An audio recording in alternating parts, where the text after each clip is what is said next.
Hello and welcome to the Tetracast. This is RPG Site's weekly podcast where we get the site staff together to talk about our favorite genre of video games.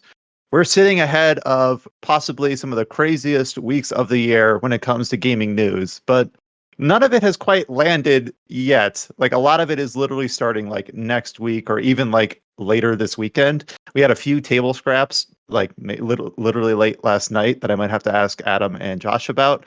Speaking of Adam and Josh, my name is Brian. I'm going to go through the people who are here joining me this week. It's the same usual crew if you've listened to us before, but I want to introduce them. Here we go. With me, I have George Foster. Hey, everyone.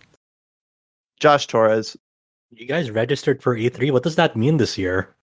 I have no idea. I got my email and I'm like, yay. What do I do with this? Congratulations. You can attend a fully online event. I'm sure now you can find out where I live. Adam Vitale. Yeah, I think it's weird because it's like E3 is going to be all online this year, but for like most people like who watch it, it is always been all online. So I got my media pass. I don't know what that gets me. You have early access to the E3 portal, whatever that means. Yeah, literally, I have no idea. Not like someone who has access isn't just going to like turn around and share it on a public avenue. Yeah, right. Isn't that Let me finish the list. We got James Galizio. Isn't that just the ESA leak from a few years back? Somebody taking a list and sharing it? You're not wrong. And finally, Chow Minwoo. Oh, guys. We started late so that we could have Chow here at the start of the podcast. You're welcome, Chow. It's all on me. I'm sorry, guys. Yeah. It's only because we love you.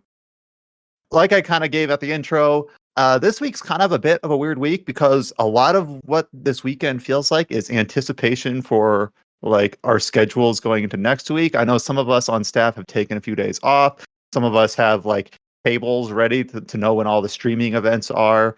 I think Adam was up late last night watching some indie stream that kind of went out ahead of everything else. We got the Summer Games Fest, the big 2-hour press conference type show on June 10th.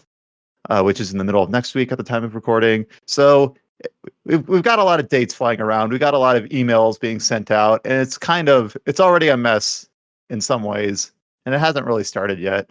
At least it's not like as bad as previous years because right now in a normal year, our email would be like, all right, you want to book an appointment? All right, here's the slots for the appointments. You good? We only have a limited amount of slots. Please respond right now, please.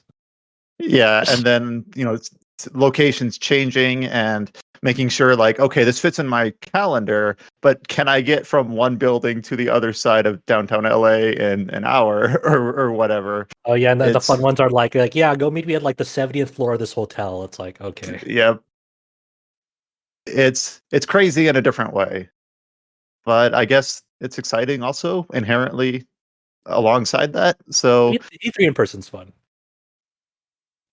Hopefully it is. Yeah, hopefully it ends up being moderately fun in this weird new paradigm. But until then, what we've done is we've gathered all the stuff from the week preceding the week of chaos, and we're going to try to formalize it as much as we can and go through it, kind of have a clean slate going into next week. Before we do that, though, we're going to do what we always do and talk about what we've been playing. But even with that, a lot of us have been working on kind of non-gaming related things or things that are embargoed or working on site-side stuff. So even this section might be a little bit thin and different. I don't know where to start with here. We already agreed to who to start with. Oh, okay. So I think that means you're up, Chow. Really? Me? I guess it was Chow. I thought it was Adam, but it's Chow. Oh, now. wait. Was it Adam? Did I get it wrong? Well, too late. I said Chow. Okay, well, I've been playing Rune Factory 5, so it finally came in the mail, and I can finally play it and talk about it, I guess. The Japanese release of that Rune Factory 5. Yeah, right? yes. I mean, I don't think there's an English announcement yet. I don't know if they ever announced it for localization or not, did they? It's still listed. Go ahead, Adam. It's announced for localization. We just don't know when it's coming. Okay. Oh, I thought you were going to say it had a date announced. I'm going to say like on our website, which we try to keep really up to date when it comes to release dates. If you don't know, it still says to be announced 2021 for Rune Factory. We don't know. Yeah, yep. No, but seriously though, Adam does keep a really good tries to keep those up to date. But it's out in Japan, and Chow has imported it. How much time have you had to put into it? I think about 4 hours or so. Usually, if you play like the Rune Factory games, there's a huge time sink, right? So Yeah. you probably will take a lot of hours before you get into the real meat of the content. I feel I'm still in the tutorial, so I can't really say too much about it. But it's just like it has the same structure as Rune Factory 4. You start out in every single game, you run a farm, you have amnesia for some reason, and that's basically the structure, right? I like how there's multiple series you can make jokes about, like you have amnesia for some reason. That's just how it is. It's just how it is. Every game you get amnesia. The only game that had a reasonable one excuse was the fourth game. Your character got hit in the head and he had literally brain damage. That's why you can't remember anything. So what is the reason in this game? I have no idea. You were just on the ground and you're like, you have amnesia. I don't remember. And he's like, oh, I hear a girl screaming. I gotta save her. And that's how the game starts in 5, right? Unless you make a female character. If you make a female character, is it like do you hear a boy screaming in the distance? No. You're the rescuer. Like the first line, it will say in both 4 and 5.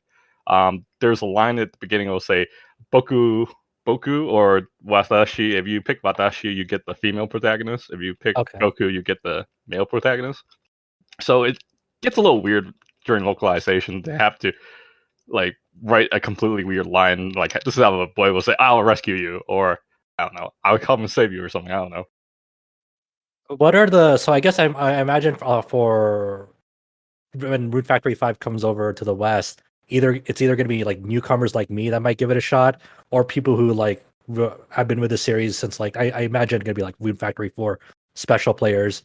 Is there like anything that sticks out to you immediately in these first 4 hours of the game that's like drastically different from Rune Factory 4 special, whether it's like an upgrade or downgrade, enhancement, quality of life thing? I feel it's like a downgrade so far. I don't know. I prefer 4 so far. I know people don't really like hearing that, but there's some things that might be better. Like there's some quality of life changes. Like let's just say you want to gather materials for wood and stone, right? Basically, in those games, if you gather those materials, you could build like a house or like a kind of like furniture of some sort, right? And in this one, it's if you gathered like wood and stone, you could instantly put all that material into like the little basket that carries that stuff, so the game will know how much material you get. In the old games, you will have to keep like breaking them, bringing them back and forth in order to fill up this thing. It gets a little tedious, right? Oh, is there like a certain amount of like storage slots you have in your basket in this one? The basket like to hold these things is unlimited, but your own inventory is limited. You get, I think, like 30 unique spaces. Then you can upgrade it to like 45, and you can upgrade even further. But like say you get like five wood. Does it stack on top of each other in the same slot, or is it? Yes, it stacks on the same slot. Okay. But the thing is, it goes up to a certain limit. I think like up to 9. Then it has to take up the next slot in your inventory. Okay. So this is the first Rune Factory game built ground up for Switch. How is that feeling for you? Not great. I'm not gonna lie. I feel like it's like a downgrade from Frontier, and Frontier came out during the Wii days. Like the background looks a little muddy in this one. Like they're not really bright. Even like maybe I was just singing on a bad day, but like even on the sunny days on the game, it doesn't feel like colorful, you know. Now, did you play a Rune Factory 4 special on Switch? I play a little bit, but so that's a port of a 3DS game, right? I'm just wondering like how it compares. Does it feel like a step up, or? The thing is, because it's part of a 3DS game, it wasn't really done really well. But if you're like comparing it to portable, you know, you won't see all the flaws in the graphics, right? Because a lot of the problem is like everything is just upscaled from the 3DS version, right? They're willing to like give it more leeway because it's like, oh, okay, they're just adapting it because this was like built up with the 3DS in mind when they're designing this game. Now with this one, they kind of don't have that excuse anymore of like, oh, this was made for the Switch, or at least for a console platform and whatnot. But I was watching you stream it a little bit through our Discord, And yeah, like the performance in that game seems really rough at times, especially when you're running out in the open Yeah, fields. especially when there's like more than like 4 enemy spawns, you get a lot of like frame drops and what is it? There's also really long loading times in the game if you transition to like different places. So Oh, okay. um I heard like I'm already on the third version, right? They patched the game 3 times to fix these problems, so I'm not sure if they're patching it even more, but I can't imagine if you're trying to play the game without the patch. So Oh, I don't know if it's a capture card thing on your end or if it's actually inherent to the game. But when you were streaming it through our Discord, like in the stream, there was a lot of screen tearing, very no, visible screen that's tearing. that's on Okay, my end. But the okay, slowdowns are on the game's end. Like if right. you try to fight like like if you go near a gate is a location where the monsters usually spawn. And usually in this game, if there's like 4 monsters spawn, prepare for some frame dips. So Are there I, any new returning characters that you've found yourself, like you're thinking, oh, like I want to get to know them better or whatnot um, already? usually when you start a new factory game, it's usually in a clean state. There are some returning characters, but that's only if you have a save data from Rune Factory 4. So if you do, you get Margaret and Doug returning as like a guest character. Do they just do anything or do they just stand around and then you They can just get to kind of know them? talk to you. That's basically it. I guess they do have a side quest for you. If you complete their Okay. side quest, you get the Rune Factory 4 costume for the protagonist. Okay. And do you get like any sort of like party members or whatever in this version? Like, is the combat system drastically different from Force Special? No, I wouldn't say it's different. It's basically the same thing, but now it's in 3D. So it might be the weird transitions. It's like all of a sudden you're playing from a 2D to a 3D game sort of thing. And there's all real time combat, right? Yeah, it's always been real time combat. Okay. But yeah, if you have a save data from Rune Factory 4, you can get all the goodies from there. I think if you want any of the other protagonist costumes, you'll have to buy the DLCs. They did give one of them for free, which is the Tie of Destiny costumes. Tie of Destiny is the Rune Factory game that was released on the Wii and PS3 at one point. Is the DLC only for cosmetics only from like past Rune Factory games, or is there any other sort of like? Yeah, they're cosmetic only. It'll be in your dresser, and you could dress up as different characters. So are you enjoying yourself? Like outside of the performance issues, like are you feeling it? Is the story good? Like I don't Uh, have much of a like I've never played a Rune Factory game, but like so it's just like a good jumping on point. I know I just asked you like three questions in a row, but I'm a little lukewarm about it, but it's a Rune Factory game. I mean, if you enjoy playing Rune Factory games, it's it'll be something that satisfies that itch. I mean, I think for me personally, I always have a strong attachment to the Rune Factory games. I played the first one back, when it first came out. I mean, I was like, this is a pretty chill game for a portable DS. It wasn't special or groundbreaking, but it was just like, oh, you're just playing Harvest Moon, except you have dungeon exploring. That was it, and the combat was really basic in that game, right? Yeah, I think it found a lot of fans because it's a very well-rounded, cozy experience. It's not like it might be not like mind-blowing or outstanding, but it feels consistent on like all ends of the spectrum. Like it just does enough to really just nail it. It's like the sum of its parts, more than the sum of its parts.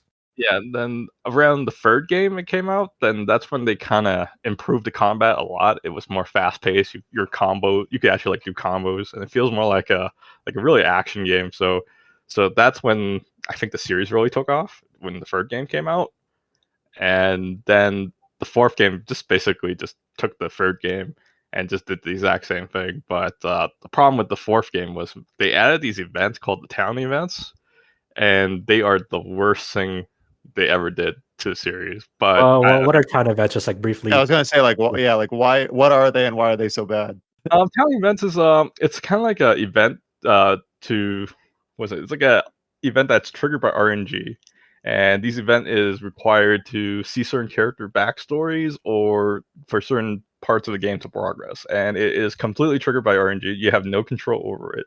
The only thing you do is save each day and just wait for the next day and just like, oh, did that event spawn? It's like, no, it did not. Okay, well, I guess I'll just wait till the next day. Oh, it seems like torture.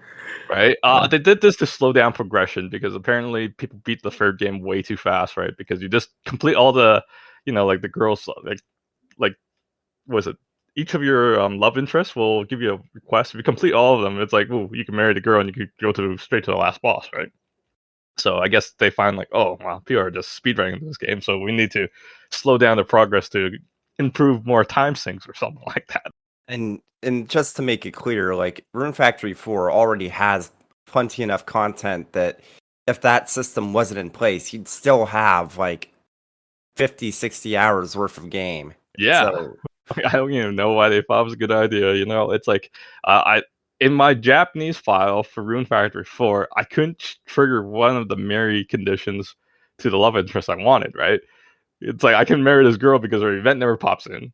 But I can marry everybody else because I see all their events. But the one girl I wanted to get married in that game, I just couldn't trigger her events for some reason. I think I did this once. In order to trigger an event, I basically just kept like sleeping each day for like 2 years straight. Then the event finally popped in. That's the life I want.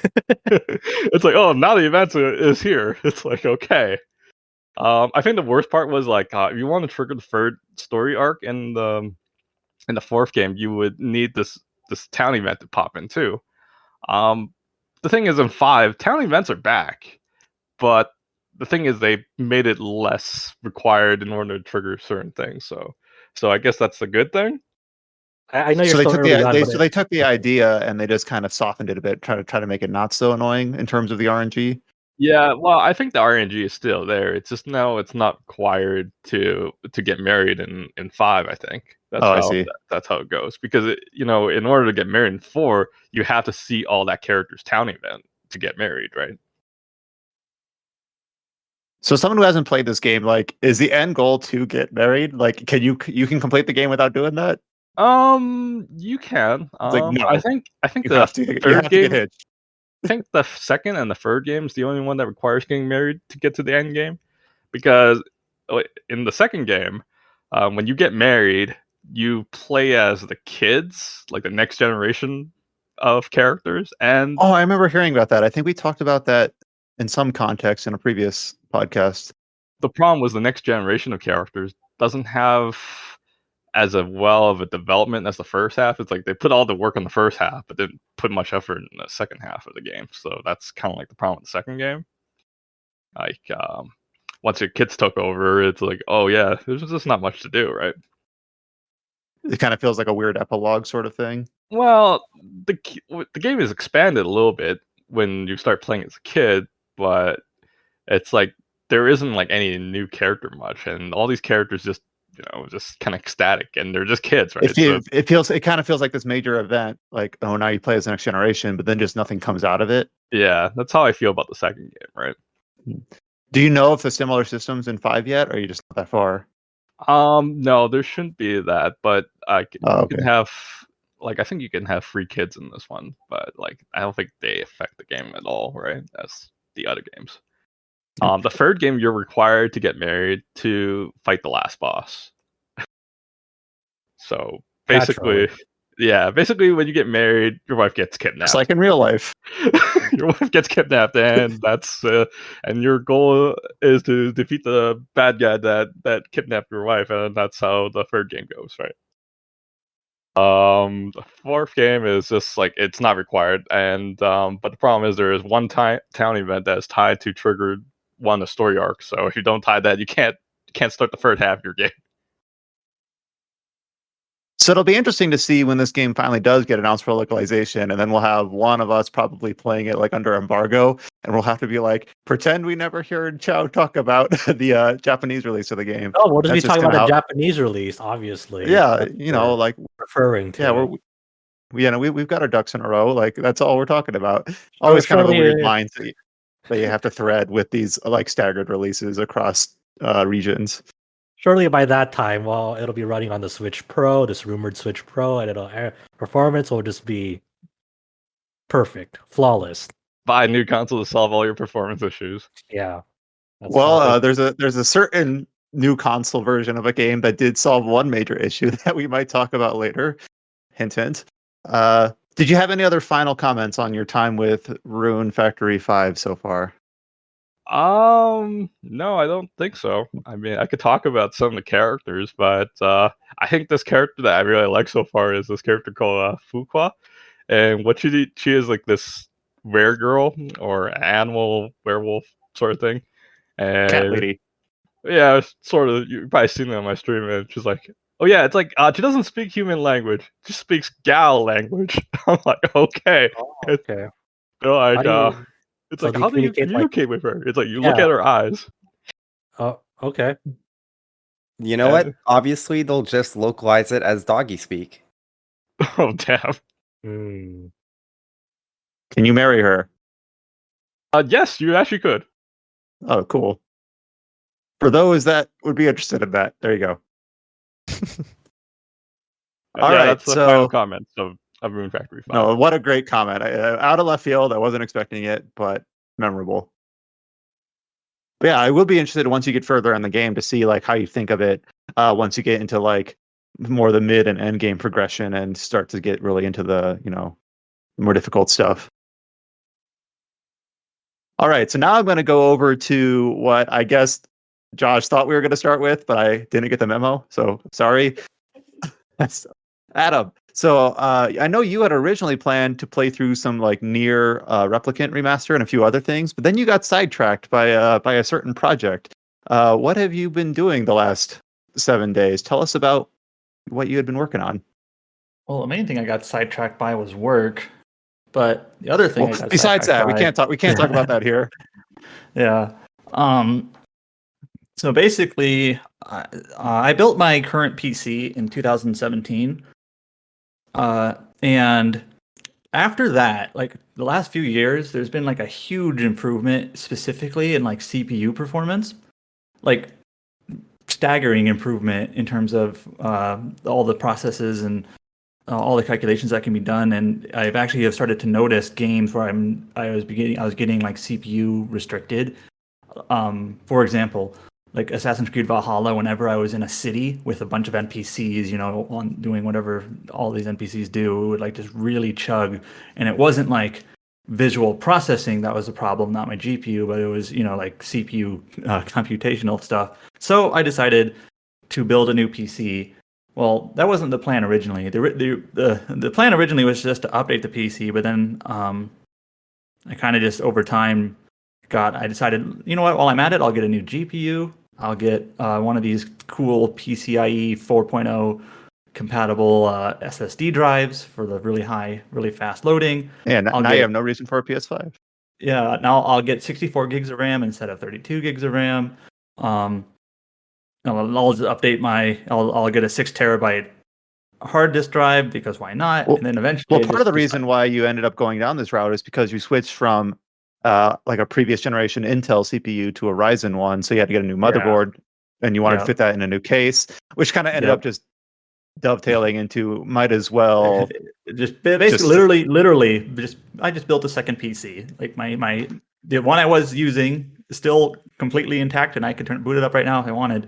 But I decided just to build a completely new PC, RTX 3090.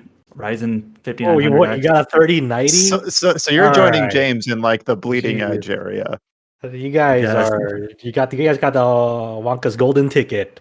I got it. I love how you say, "Oh, you're joining me at the high end," when it's like you have a 3092, Yeah, but my CPU is 2 years old, which is like ancient. But Look, anyways, you have a 9900K. You're still good. Yeah, I mean, so you guys are all good because you still can mine that sweet Ethereum. You don't have any of these GIMP new TI models that like are gimping that feature. You guys are just living in the golden era. For what it's worth, I've never looked into that, and I have no interest in it. Hey Josh, I have an RDNA 2 GPU, so I'm just using my graphics card to game as God intended. Yeah. So obviously, we live in a world now, sadly, where computer silicon shortage. You can see crazy social media videos about rated of Best Buys with a new 3080 Ti. It's like, how difficult was it for you to get all those parts, your new SSD, your new CPU? So it seems I got the GPU first. I actually got that a while ago. Like it was one of the first pieces I got in like last December. I think back when what things makes were the bad but not insane. Yeah. I think what made getting the GPU a little easier is that like I was like if I want to get a 3080 or 3090, every single one of these brands has like their own aftermarket version of it, you know? Like there's the MSI or the EVGA or the Asus ROG, and like there's so many different like SKUs, right? And so I actually went to Walmart's website and they had a bunch of SKUs listed, and I did like stock alerts for all of them. And I one day just got my stock alert for the 3090 I have now, just went up, and I was able, like even a few minutes later, it was still up, and I was able to go in and purchase it. I think that makes it easier because you basically can seek out multiple different versions of a 3090 or whatever versus just like a singular PS5 or whatever, right? Like a singular One SKU or two SKUs if you include the that digital. everyone is aiming for versus a scattershot. So yeah, I was able to get it at MSRP. It's still marked up because it's aftermarket or whatever, but so yeah. And it seems like CPUs have become a little bit easier to get in recent months, like the Ryzen series 5900s and whatnot. And I just saw a stock at a website called woot.com, which I've never been to. that I purchased it from there, and so that was the last piece I needed, basically. All right, the big question here. So you got everything set up. What was the first game you ran on that? The first game I ran was Ys VIII, Lacrimosa of Dana. Oh man, I wanted to run that like 200 FPS. Yeah, I wanted to run that first because it's like the game itself is not like a powerhouse showcase game really, but the PC port has a lot of really cool options once they updated it. Thank you, Durante. Fixed it, yeah. PH3. And I remember, like when I was playing through it, back when it released a few years ago, like I had to, concede like, okay, I can't do the super high shadows or the super sampling and whatnot to get a good performance. I was like, I wonder what performance I can get now. And I can pretty much max it out, super sample. So you're ready for the upcoming Ys IX PC port. Hopefully, yeah. You never know. And you're also going to go back to Valhalla and replay through that whole thing at better frame rates. Yeah. But also even games like Neo 2, when that released on PC just a few months ago, I ran it at 1440p versus 4K because just for performance reasons. So yeah, now hopefully I can play games in 4K for a couple of years here before things exponentially improve even more, because that's how it works. Yeah, that was my week. I don't know if that's very interesting to talk about, but yeah, I got a new PC. It made a lot of people jealous, so I was vicariously excited for you. I don't know why. Maybe that just shows how dumb my priorities are. But it's like, do I want to build a new PC? No, I don't need it. I'm hoping at the very least that CPU improvements slow down a bit so that the CPU I have can last for a while, and then if I have to get a new GPU, I can do that. But well, Adam, I'm sorry to say that just a few days ago AMD announced that late this year they're going to release a revised version of Zen 3 CPUs with this new V cache that improves gaming performance by on average 15%. I don't think I understood a word of that. I think literally the last 10 minutes. 15%. I know what that means. Gamer. I know what that means.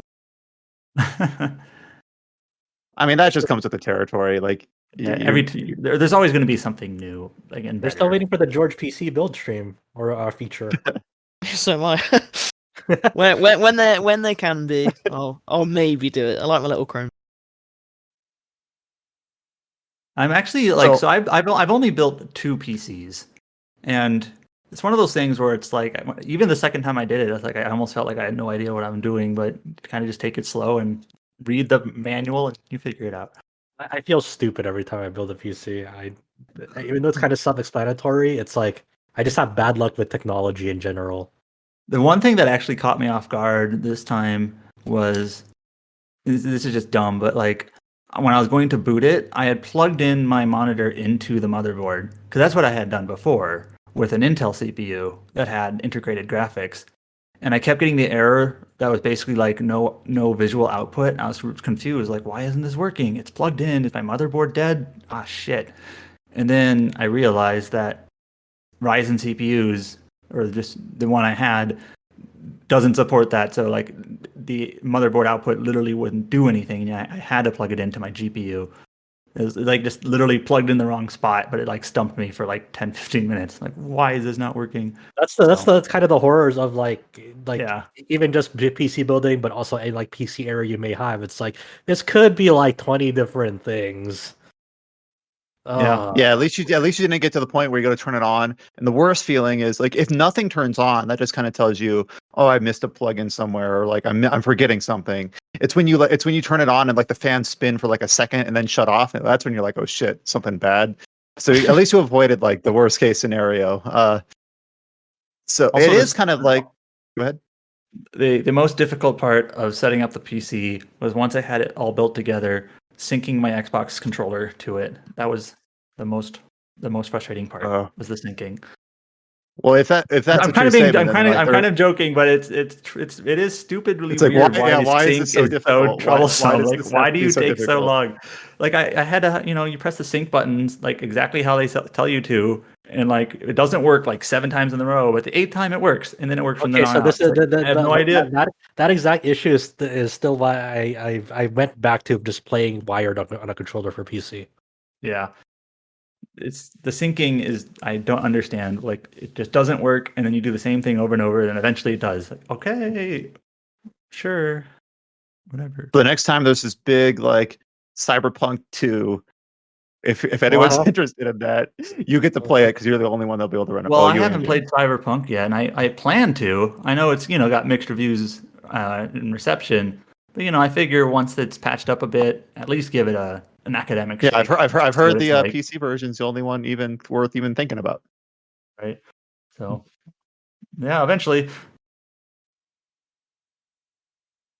All right, so I've been putting this off, but I do know that late last night, James and I are still working through Final Fantasy XI. I promise I will try to flesh in some other games other than this 20-year-old MMO, but as of last week, it's really all I've been playing. I don't know if it's all that James has been playing, but we have finished. Go ahead. I was just gonna say I have been helping a couple of friends of mine through Shadowbringers since they finally got to it. So nothing. So but basically Final Fantasy MMOs yeah, in you're the basically past. just straddling 11 and 14. Crazy person. We have finished the Chains of Promathia expansion, which to anyone who hasn't played Final Fantasy XI, that just sounds like a title of a game you have no interest in. But it's pretty much like the first part of Final Fantasy XI that feels like fully featured. It feels complete. It has like by far the most story content, by far the most locations. It's doing the most dungeons, for better or worse. Yeah. It has like the most, like, I guess what we had played up till now was what was boxed with the original release for the localized version, and a lot of it is just kind of like setting up the world building, setting up the foundations of the game. But it's pretty story light, especially the base game, which we had finished a couple weeks ago, where you get to only to level 50, and then even Rise of the Xylart that doesn't stretch it that much further. It's like another couple hours, maybe like 8 hours. But then Chains of Promathia. Rise of the Xylart was definitely longer than like 8 hours, just based off of all the shit you have to do. But story content wise, yeah, not much extra. So yeah. So when people talk about MMOs having good stories, whether they're talking about Chains of Promathia itself or Final Fantasy 14 or other MMOs, Chains of Promathia is the first one in this one where I feel like this would be a story worth playing. We had a discussion last week or the week before about Dragon Quest X offline, and then we obviously had the canned version of Final Fantasy XI's mobile remake of some sort, where I feel like this is the story so far that you'd want to play this for. What had happened in the base game, it's fine. I was more entertained by the novelty of some of the way that this game was set up as like a more sandboxy MMO, things like that. Where Chains of Promathia is where I'm like, this is a legit good Final Fantasy story, and you can even see like some of the inspirations. It kind of has, without spoiling anything, it kind of has some rhyming verses with the Final Fantasy VII story in terms of reunion. If you don't know what that is, I haven't spoiled you. It has some things that sound similar, that have some similar sounding aspects to the Final Fantasy XII story involving Magicite. You can kind of see like it takes inspirations from other games, or has aspects that would go on to inspire other games, but it creates something entirely new. And it's the type of story where I almost want to play through it again if I could, because it's not straightforward, but in a good way. And what I mean by that is like it has lots of moving parts with lots of involved characters, and sometimes you have misconceptions about things that are told to you that are lies, or that are deeply held beliefs by certain NPCs that end up not being true, or end up being true under a different context. It's really almost, this is going to sound really pretentious, but like cerebral, where it's almost where it's like you have to reevaluate what you've learned at every chapter to see like, does this make sense? How does this fit into what I know ahead of time? It's really like, It does was come interesting together, to- I'd say. Like the Yeah, it ending does is come actually together. legitimately good. I feel like it had really good twists in like at the final boss, where it's like, oh wow, actually that makes a lot of sense, and it's like almost touching, like when you get the big picture for like, well, just to be clear, Chains of Promathia is kind of like the Endwalker of Final Fantasy XI, where this was the end of the originally intended storyline. So the expansions after this are stuff that wasn't originally intended, and it's kind of like adding to it. It does seem like there's already bits and pieces of the like Tales of Atragon story that we've been kind of like teased, because I did read a little bit about the synopsis, and it's like, oh yeah, there is little like just the hints of things that would be at play, but the overall storyline for Final Fantasy XI was always intended through Chains of Promathia. So that's and interesting. you can kind of see that in kind of the way that the world map is laid out, where in both in the base game and the first two expansions, Rise of the Xylar and Chains of Promathia, the way that new areas are added, they're like layered on top of existing regions, where you've been to the Jugner Forest, but now you can access an area called Carpenter's Landing attached to it. And like that, repeat what I just said, that idea like 8 times or 10 times, and you have a bunch of different areas that are kind of like expanded radially or like in parallel. And then when you get to like future areas, Seekers of Adeline, Wings of the Goddess, Ad Ergan, it's always kind of like, now you're going to a different continent, or now you're going to the past, or now, where it's almost more like sequestered away in a more linear fashion. So I feel like this is where it might start to feel a little bit less sandboxy, where they're like, okay, we've kind of rounded out the existing playable space, and I'm using playable space both literally and like figuratively. And now we're going to extend the storyline by introducing a new region involving new factions, new characters, kind of in a more traditional sense. So in a way, that's almost feels like, I don't want to say disappointing, but it's like I kind of wanted them to keep going with the paradigm that they were going, where they're just going to keep layering this thing like an onion. But now it's more like a different course altogether. But in a way, maybe it'll be nice to have something that feels different. Yeah. So I think the one thing that stood out to me about Chains of Promathia is that so the base game obviously was a very early PS2 game. There was also an MMO, so obviously it's not going to look as good as a single player PS2 game. And Rise of the Xylar doesn't look significantly better than that, but there's some areas in Chains of Promathia that are like actually impressive considering the age of the expansion. Like Yeah, go ahead. like the last region that you enter is very interesting. It has a really like cerebral like aesthetic to it. It has like a really kind of fascinating atmosphere, and it also has this deal where you're standing on top of this like barrier on top of water, and underneath you can kind of see these like really like angelic like shark looking things that can actually pop out from the bottom barrier and attack you if you walk too close. And then above, there's like these like jellyfish, like angel things that you have to keep an eye out for. And it's like really fascinating because like those character models look interesting. The area looks interesting. And then it's like, it actually feels dense because you have enemies not just in front of you, but below and above you. Yeah, it plays with verticality.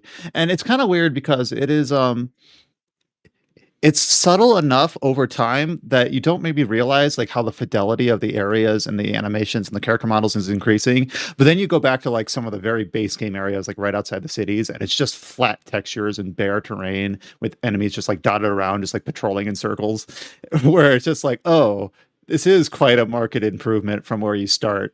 So you definitely do feel it, especially when you go back to revisit old areas. Yeah. The other thing that stood out to me, at least with the story, is that there's a kind of interesting thematic aspect of it where all of your party members have something that they're either hiding or just outright lying about. Like, the game doesn't really go too deep into this. It seems like you kind of have, so I guess I'll just talk about it. But both Brian and I saw this one cutscene kind of closer to the end of Chains of Promathia, where one of the main party members, or quote unquote party members, more like an NPC in the Chains of Promathia storyline, Louverance. Well, it turns out that the Louverance that we knew was not actually him. It was somebody else in disguise. Yeah, we were assuming like, his okay. identity. So we looked this up on like the wiki, being like, okay, what the hell's up with this? And then we look, and like the actual Louverance's like wiki page on the Final Fantasy wiki is like a paragraph, and then the one for the actual the character that we actually deal with is super long. You know what this reminds me of? Kingdom Hearts Ansem versus Ansem. like the real Ansem versus the fake Ansem, who might actually be more interesting. And there actually are, like, if you wanted to be kind of cynical, there are a couple areas where you could kind of see like, oh, that's kind of Kingdom Hearts-ish. So basically I'm saying George should play this game at some point. You're speaking my But- language now. One thing that I was kind of like, so some parts of the, because of the thing I mentioned before about how you kind of have to digest information as it comes in and realize that certain things you knew ended up being false or only true in a very specific context. There are some parts that I was legit a little bit confused about, but then I go pull up like old forums from a decade ago and I see people saying like, I'm confused by this part of the story. And I'm like, all right, I'm not alone. Like, I'm not just dumb and didn't get something that was obvious, but it does sort of make sense. And it's kind of why I said that I wanted to replay it. And I know we're speaking kind of in generalities, but some of the main characters that you learn about are the major NPC of this expansion is an elven girl named Prish.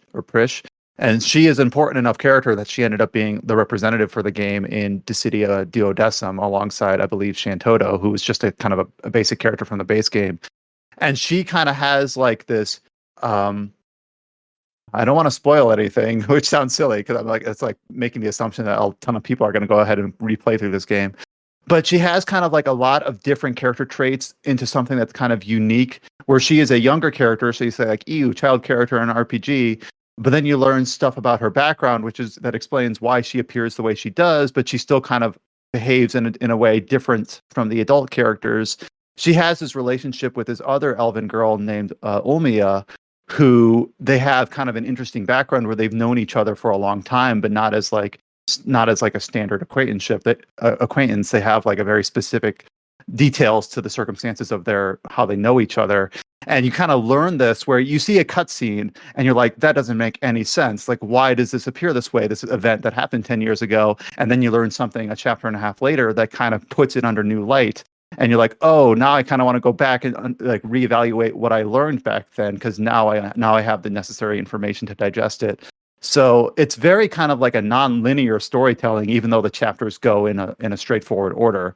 So it's really kind of, I think it's impressive. Like, this MMO from 19 years ago was trying to tell like a fully fledged Final Fantasy story with lots of actors on the stage. Sometimes you're not sure who the antagonist is or who's just an uneasy alliance, but like you have aligned goals. Yeah, I feel like Chains of Promathia specifically, and well, actually, if there ever was a Final Fantasy XI offline, if they could flesh out like the base game stuff, the Xylart stuff, add voice acting, and actually like just polish up a couple of things about Chains of Promathia, that would be a really compelling story for a lot of people, I feel like. I think so too. So it is a little bit unfortunate where it's like, I suggest you play this, but it also comes packaged in this 19-year-old MMO that you just have to deal with. But the story is pretty damn good. So I was pleasantly surprised, and I'm glad that I didn't bounce off Final Fantasy XI too early to not have experienced it. And I've been hearing people say that the storytelling does actually continue to be good into the next couple of expansions. So I'm interested about that. So. The only thing that I will say is that it's not perfect, and I know that's an obvious statement, but whoever designed the Paramod, or however you Paramod door, I think it is. God. What the hell was wrong with them? Like, legitimately. So what that is that there is a part of the story where you have to climb up a mountain. And by climb up, I mean, there's no jumping in this game. There's no platforming. So it's basically like walking along these slippery like paths where you have to hope that your character model doesn't slide off due to like the way that the collision works between like your character's position and the elevation of the terrain. And then there are certain places where you are expected to like slide your character from one platform to another. I know without context, that sounds like a bunch of, nebulous stuff, but it was something where it's like, you didn't need to do this. Your game engine couldn't support this. Also, in the storytelling department, there are a bunch of times where your character ends up getting like knocked out and waking up in like a different location due to different like circumstances. It happens like 4 times. Like, I don't know how many chapters start with like your character, on their ass, and they wake up and they'll be like, where am I? Time to figure that out. And so it's like, all right, you've gone to this well too many times, maybe. And then finally, there are like this expansion. This will be my last comment on it. This expansion has a ton of really good characters, from Preesh and Omiya that I mentioned, Louverance, especially when you learn the specifics about his, history. And then Nagmalata is kind of like a secondary antagonist who you're kind of not sure like what side he's on until the very end. And even the Cardinal, who has another sort of like, you learn a ton about them as the expansion goes on, about what side they're on and what explains their existence. But then all these good characters end up being almost overshadowed, sadly, by this trio of Tarutaros, which is the diminutive race of this game, that are just there to be like comic relief, which is fine to have comic relief, but they show up like in every other cutscene, just being dumbasses. Just like, it's kind of like you have Huey, Dewey, and Louie showing up in the middle of Kingdom Hearts every other scene, or it's just like, why are you here? Can you just go away? Like, it's just they don't add anything. I think they actually do kind of subtract, especially like at the very end when like you've passed through the climax, you're at the denouement of the expansion, you're like, finally, like, I've reached the end point, and then they show up. It's like, please just go away. Like, I hate these characters. They honestly do bring the expansion down. So but yeah, I'm glad that they're still supporting Final Fantasy XI. There literally is like a June update like this month where they're adding more of the Voracious Resurgence. I wonder if maybe in a couple years we'll see them try something on the lines of the failed mobile re-release. Because it is a story worth experiencing, but it is a little bit impenetrable the way it is on PC right now. So kind of a shame that I'm talking about all these good things that most people will never be inclined to experience. I still think it's not totally impossible that 11 sees a remake. I can't say it's impossible, but. All right, so now we're going to move on to let's see. The last person to talk, I believe, is Josh. Wait, the I've last been person? Dang. Wait, who did I miss? Oh, I missed George. Damn it. Dang. Whatever. All caught up in FF11. All right. We forgot. Mine barely counts this week anyway, to be completely honest. You go, George. Yeah, I'll go. Yeah, I've buried the lead there. Might as well go Damn for it. Now I feel bad. George, please regale us with the tales of your last week. Okay. So I actually haven't played that much in the past week. Just just been a bit busy with other stuff. But I did make some time to get to basically the end of Resident Evil Village, which feels like it came out like years ago, but it has only been like a couple of weeks. I'm just like, you know when you're like, Well, the you don't last time you talked about it, you said you week. barely had a chance to start it. So now I think this actually fits good because now you're able to close out what you brought up a couple of weeks ago. Yeah, but it's still because they're not long games at all. Like that's what bugs me. It's taken me forever to finish this game, and I've just like Last person to have ever to complete it. Everyone else has already. that's what it feels like. The entire population of the world has already beat this game. Well, it feels like Amigo. Just kidding. everyone already had like the time to talk about it and the time to be like, oh my god, this bit's amazing, and oh, the rest of it's like this. So like, I feel like I've had my opinions coloured. Like I'm sure you guys probably heard like there's one chapter in the game that's the scariest thing horror's ever done. Like, have you heard that sort of opinion floating around? There's the dollhouse chapter, and that's become kind of infamous. Like people go, oh, that's the scariest thing. Like Where are that's you the in the game? scariest. We're concerned about where you are in the game. I'm in the last act now. Like I'm at, Okay. so I'm literally at the home stretch now. I'll probably finish it tonight. What do you think? Well, Oh wow! it's good. Wow. Like it's still like Resident Evil Village is still like a good game, but like it is not a scratch on Resident Evil 7. I have no idea where people are getting that. Resident Evil, to be fair, Resident Evil 7 is my favorite horror game of all time. So maybe that's like a high bar, but it's like I don't think it ever matches it. I don't think it should be compared. I think they were going for a completely different take. So I feel like people just keep comparing it to 7, and I feel it should be on its own identity. I think that's how you should look at it. It is a direct sequel to 7, though, so I mean, it is fair, to be honest. Yeah, like I'd get that. Like the comparison when people go like, "Oh, Resident Evil 2 remake's not like 7." Like, yeah, that makes sense, but in the sense that Village is a direct sequel to 7 with the same characters, with the same style, with the same viewpoint, like I think the comparisons can be made. It just feels like I'm just kind of following off of your thoughts. Like, I think what you wanted was like a lot more along like the horror lines that 7 was going for, while definitely. 8 was more going for like an action approach. And it is good for that. Like it's a lot of fun, but I don't think I've been scared once. Like I think maybe there's been like a couple of times where I've been a bit like spooked, but that is it. Like it is not a scary game. I think the structure is weird, right? Because like after you complete like the very first part with Lady Dimitrescu and the sisters and whatnot, it kind of transforms into like sort of like an amusement park of like, if you like, you know, when you go to this section, you'll get this particular experience, and after you're done with this section, you go to another thing, and then you'll get a different experience. But it's like it doesn't carry like a single like line of thought. It's more of you're getting bits and experiences from like different sections of the game. It's kind of like a sampler almost. Yeah, and I think a big part of it is that, like I say, so many people bigged up this one section of the game. They're like, I had people say to me before, like, this will be the scariest thing Resident Evil you played. Like, if you don't think the rest of the game's scary, like, at least this bit will be. And that excited me because with Resident Evil 7, the whole thing is scary, but it's those first few hours that are really scary, and those are the bits that, like, stuck with me the most. So I was like, fine, I can deal with, like, the rest of the game not matching up. If that one bit really wows me, then that's fine. And it's the dollhouse bit people say was amazing.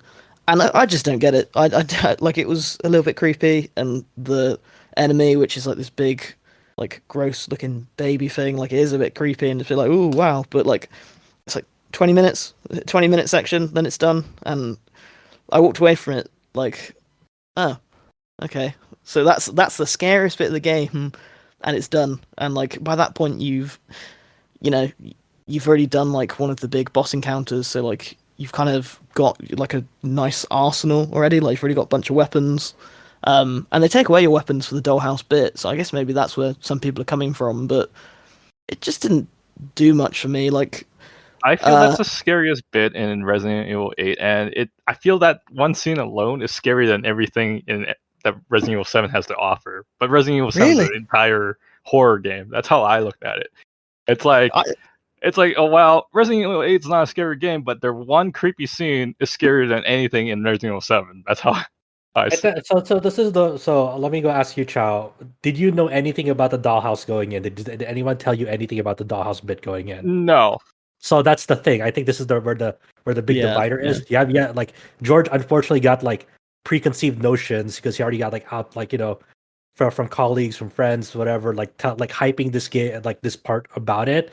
Where I think that part is most effective when you don't know anything about it, and that's kind of like the weird danger of like I get Spoilers, like I guess you would yeah, people want to like share their excitement. That's Yeah. fine, but it'll affect people that like you're hyping this game up so much. You're building it on top of like this mountain of like expectation already that like there's no way this person can ever Well, hope to meet or like that dollhouse bit is way more effective if you knew nothing about it. yeah, I because think you that's go it, in yeah. there and you'll be like, oh, it's like I have no weapons, and there's creepy noises coming. It's like, what the hell do I do? And you'll see the creatures like, oh shit. Yeah, like I had that moment as well. Like I definitely when you walk upstairs, it just comes out of nowhere, and it is a cool moment. And it's very like it's reminiscent for me of some of the stuff that Seven did, like when you go to fight Marguerite in I think she's the second boss fight in the game, and then she literally just pops out the window. And I remember I screamed. I like that was amazing. That sticks out so well. But like when you're going into that part, like no one told you that was gonna be this is gonna be like the scariest part of the game, right? True. Yeah. So Yeah. I think it is an expectations thing. That is to say, like Resident Evil Village is still like a great game. It's still like I would if I had to review it, I would definitely give it like an 8.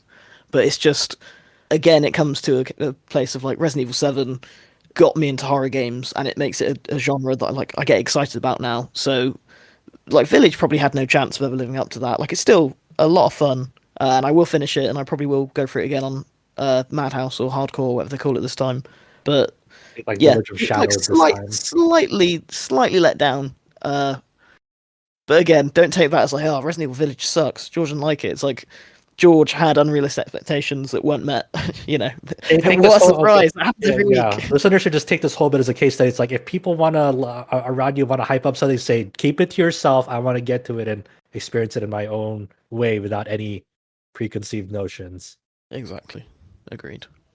Whenever I listen to you guys talk about horror games, I'm just like, man, I'm such a weenie. Like, I tried playing Weenie. Amnesia once, and But the thing is, I'm not really phased by horror games nowadays because I actually played Resident Evil when I was a kid. Like my cousin like rented all these games and I just played them as a child, and I'm like, okay, I'm just used to it now.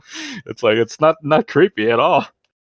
well, I'm one of those dumbasses that has played only 5 and 6. I'm like, these games are just action games. They're just fun co-op games to me. Like, I don't think of them as horror games. And then when Well, Final, or no, why did I say Final? Resident Evil 7 Fantasy. came out. I'm like, well, I think the thing is like if there's using gore and stuff like that, it's just not creepy anymore. It needs like a psychological kind of horror, something that kind of hits you mentally in order to kind of really scare you. That's how I see horror. well, yeah, like nowadays. there's a certain like horror styling where it's more built on tension and expectations and less built on like meant to legitimately like jump out and scare you. Yeah, Or I it's more Silent like Hill Yeah. 2 is you're still scared of the good. Silent Hill 2 is still like one of my favorites at that because like it that's what it does. It's not like out there to like outwardly scare you, but there's like a certain like tension every time you're moving around in that game. It's like, oh no. But And there- that's where. Sorry to interrupt, Josh, but like I had a reasonable thought for the first time. Go for it. That's where I think my problem with. That's where my love of Seven comes from. In fact, that in Seven you've got these big insurmountable enemies in like Jack and Marguerite and stuff like that. But like you as a player, you can take them down, and if you fail to, that's player agency. That's your choice. You can run away and hide if you want to, but you can also take them down. Which for me just makes them scarier because they're not just like some, they're not walking on a path and then they'll despawn. They're like an ever-present threat. It's the same with Nemesis and the same with Mr. X. That's what I love about those things, and there's just nothing really like that in Village because Lady Dimitri or Tresk or whatever, like you can't take her down, so you can only ever run from her. That isn't like as exciting to me. But yeah, that's my nerdy rant over. That's why 7 wins. Yeah, what do you actually? Well, we can talk about it when you're done with the 8. Okay. Had you been playing anything else this week, or was it just trying to wrap up Village Yeah, or literally 8. just like the last 6 hours of Village, I've apparently stretched over like 20 minutes a night. Like I just haven't found something yet. I think it's the pre E3 feeling. It's just like, oh, so much exciting going on, and Ratchet's not here yet, and Final Fantasy Integrate isn't here yet. Just sit and wait. Yeah, early June is pretty damn packed. We also got, don't forget about Edge of Eternity is releasing out of early access. So now we can finally go over to Josh. Sorry for jumping the gun on that. Oh, yeah, I've been playing some recent releases from subscription services. PlayStation Plus had a pretty cool batch this month of free games. I dived into a Virtua Fighter V Ultimate Showdown. This is a re-release of Virtua Fighter V, which came out of what, 20 I don't know, 2013, 2012, or 2011, somewhere around there. This back on I'll the look it up for PS3 you. 360. Um, this is not exactly a one-to-one like port of it. Ryuga Gotoku Studio helped out the developers at AM2. I think some of the AM2 developers is actually at the RGG studio now. So the Sorry game to has interrupt you, but I don't know if you Sure. were just way off, but I'm reading 2007 for the PlayStation 3. Really? Is it that long? Oh my god! Virtua Fighter 5. Okay, Oh. according to Wikipedia, in Holy arcades shit. in 2006. Was it that long ago? Oh my Wow. god! God Gosh, damn just it, fades Father into Time. dust. Shit, man. Really? Man, I'm old. So, yeah, they. Well, it depends on which version you're talking about. I guess like if you're talking about Final Showdown Yeah, I'm talking about version Final B. Showdown. Well, I'm talking Okay, about the so one that came out on PS3. Like there was a Virtua Fighter 5 Final Showdown on 360 PS3. so maybe regather the dust that you just collapsed into, because Final Showdown version on PlayStation 3 was 2012. Okay, all right.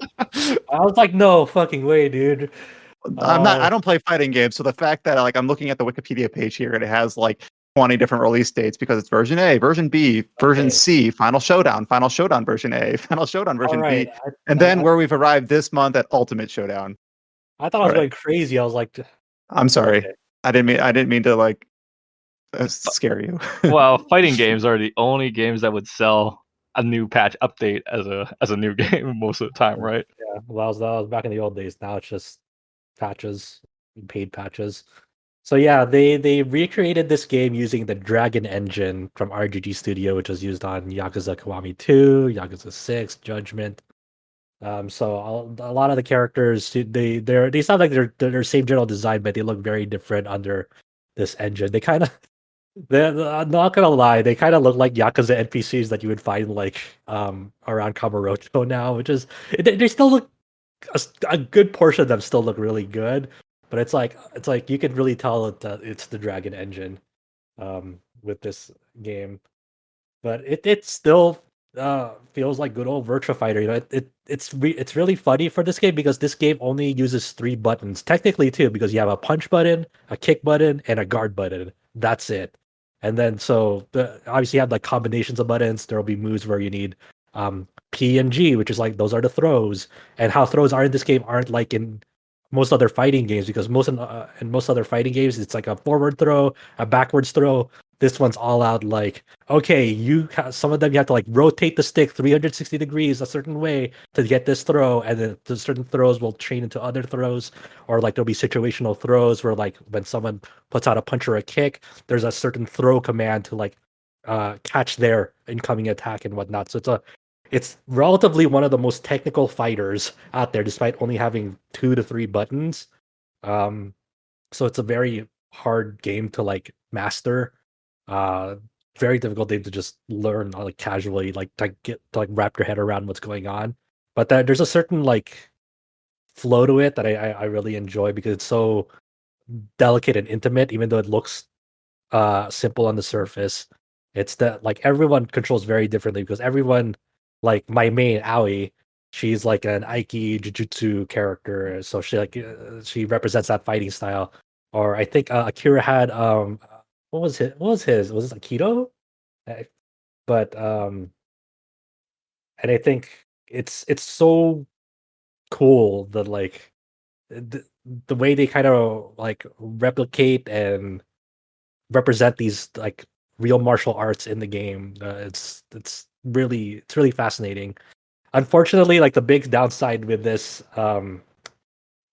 release is, most fighting games these days, especially in the year 2021, still in the midst of a pandemic, where it's we're kind of easing off of it little by little, but um, a lot of fights go on up online for these fighting games now, and one of the big recent developments that has been going on in that space for a few years now is this rollback netcode.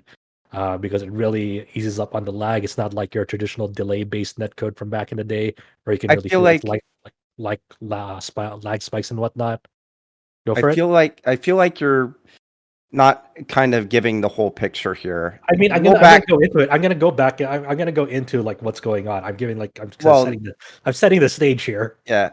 Well, all I was gonna say is that it's less so that rollback is gaining popularity as like the Japanese developers are finally stopping themselves from being so stubborn to basically make their own solution that's not as good as rollback, when all of the Western fighting game developers have been using rollback for a decade.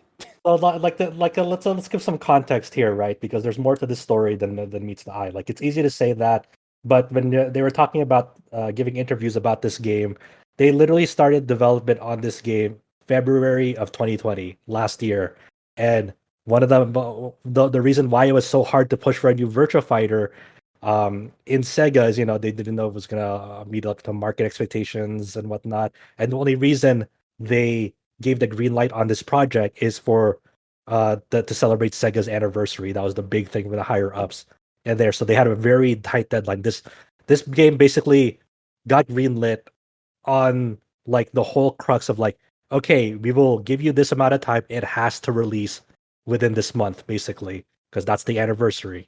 So you have to take into account that they were working on a very, very tight deadline to kind of recreate the Cinder Dragon engine, making it all up to have modern sensibilities, like a recreated menu, new in online infrastructure in terms of like how they present it and whatnot. So it's a lot. And rollback, if when Arc System Works talks about their rollback implementation in the upcoming Guilty Gear Strive game, like their basic thing is like, you just need to like give it a lot of time, and like you have to really work at it. It's not like a copy and paste thing, or like, oh, it's just easy, put it in there. Like they stress that like, it takes a lot of time to get it right. So we're kind of dealing with like the market realities and whatnot for this game. So it is a shame that there is no rollback in this game. It still uses delay-based netcode, and the way their weird implementation of it. They gave a really funny interview about this game when it came to its netcode shortly before it released, where they gave a quote in that saying, "Oh, we found a way to implement the netcode so it quote unquote absorbs the delay of your opponents." So and it's like everyone's like, "Okay, that's weird. That's a weird way to go about it." So that Can I say something? Go for it. Josh, Go for it. you're right that making your own version of netcode rollback netcode that's actually good does take time.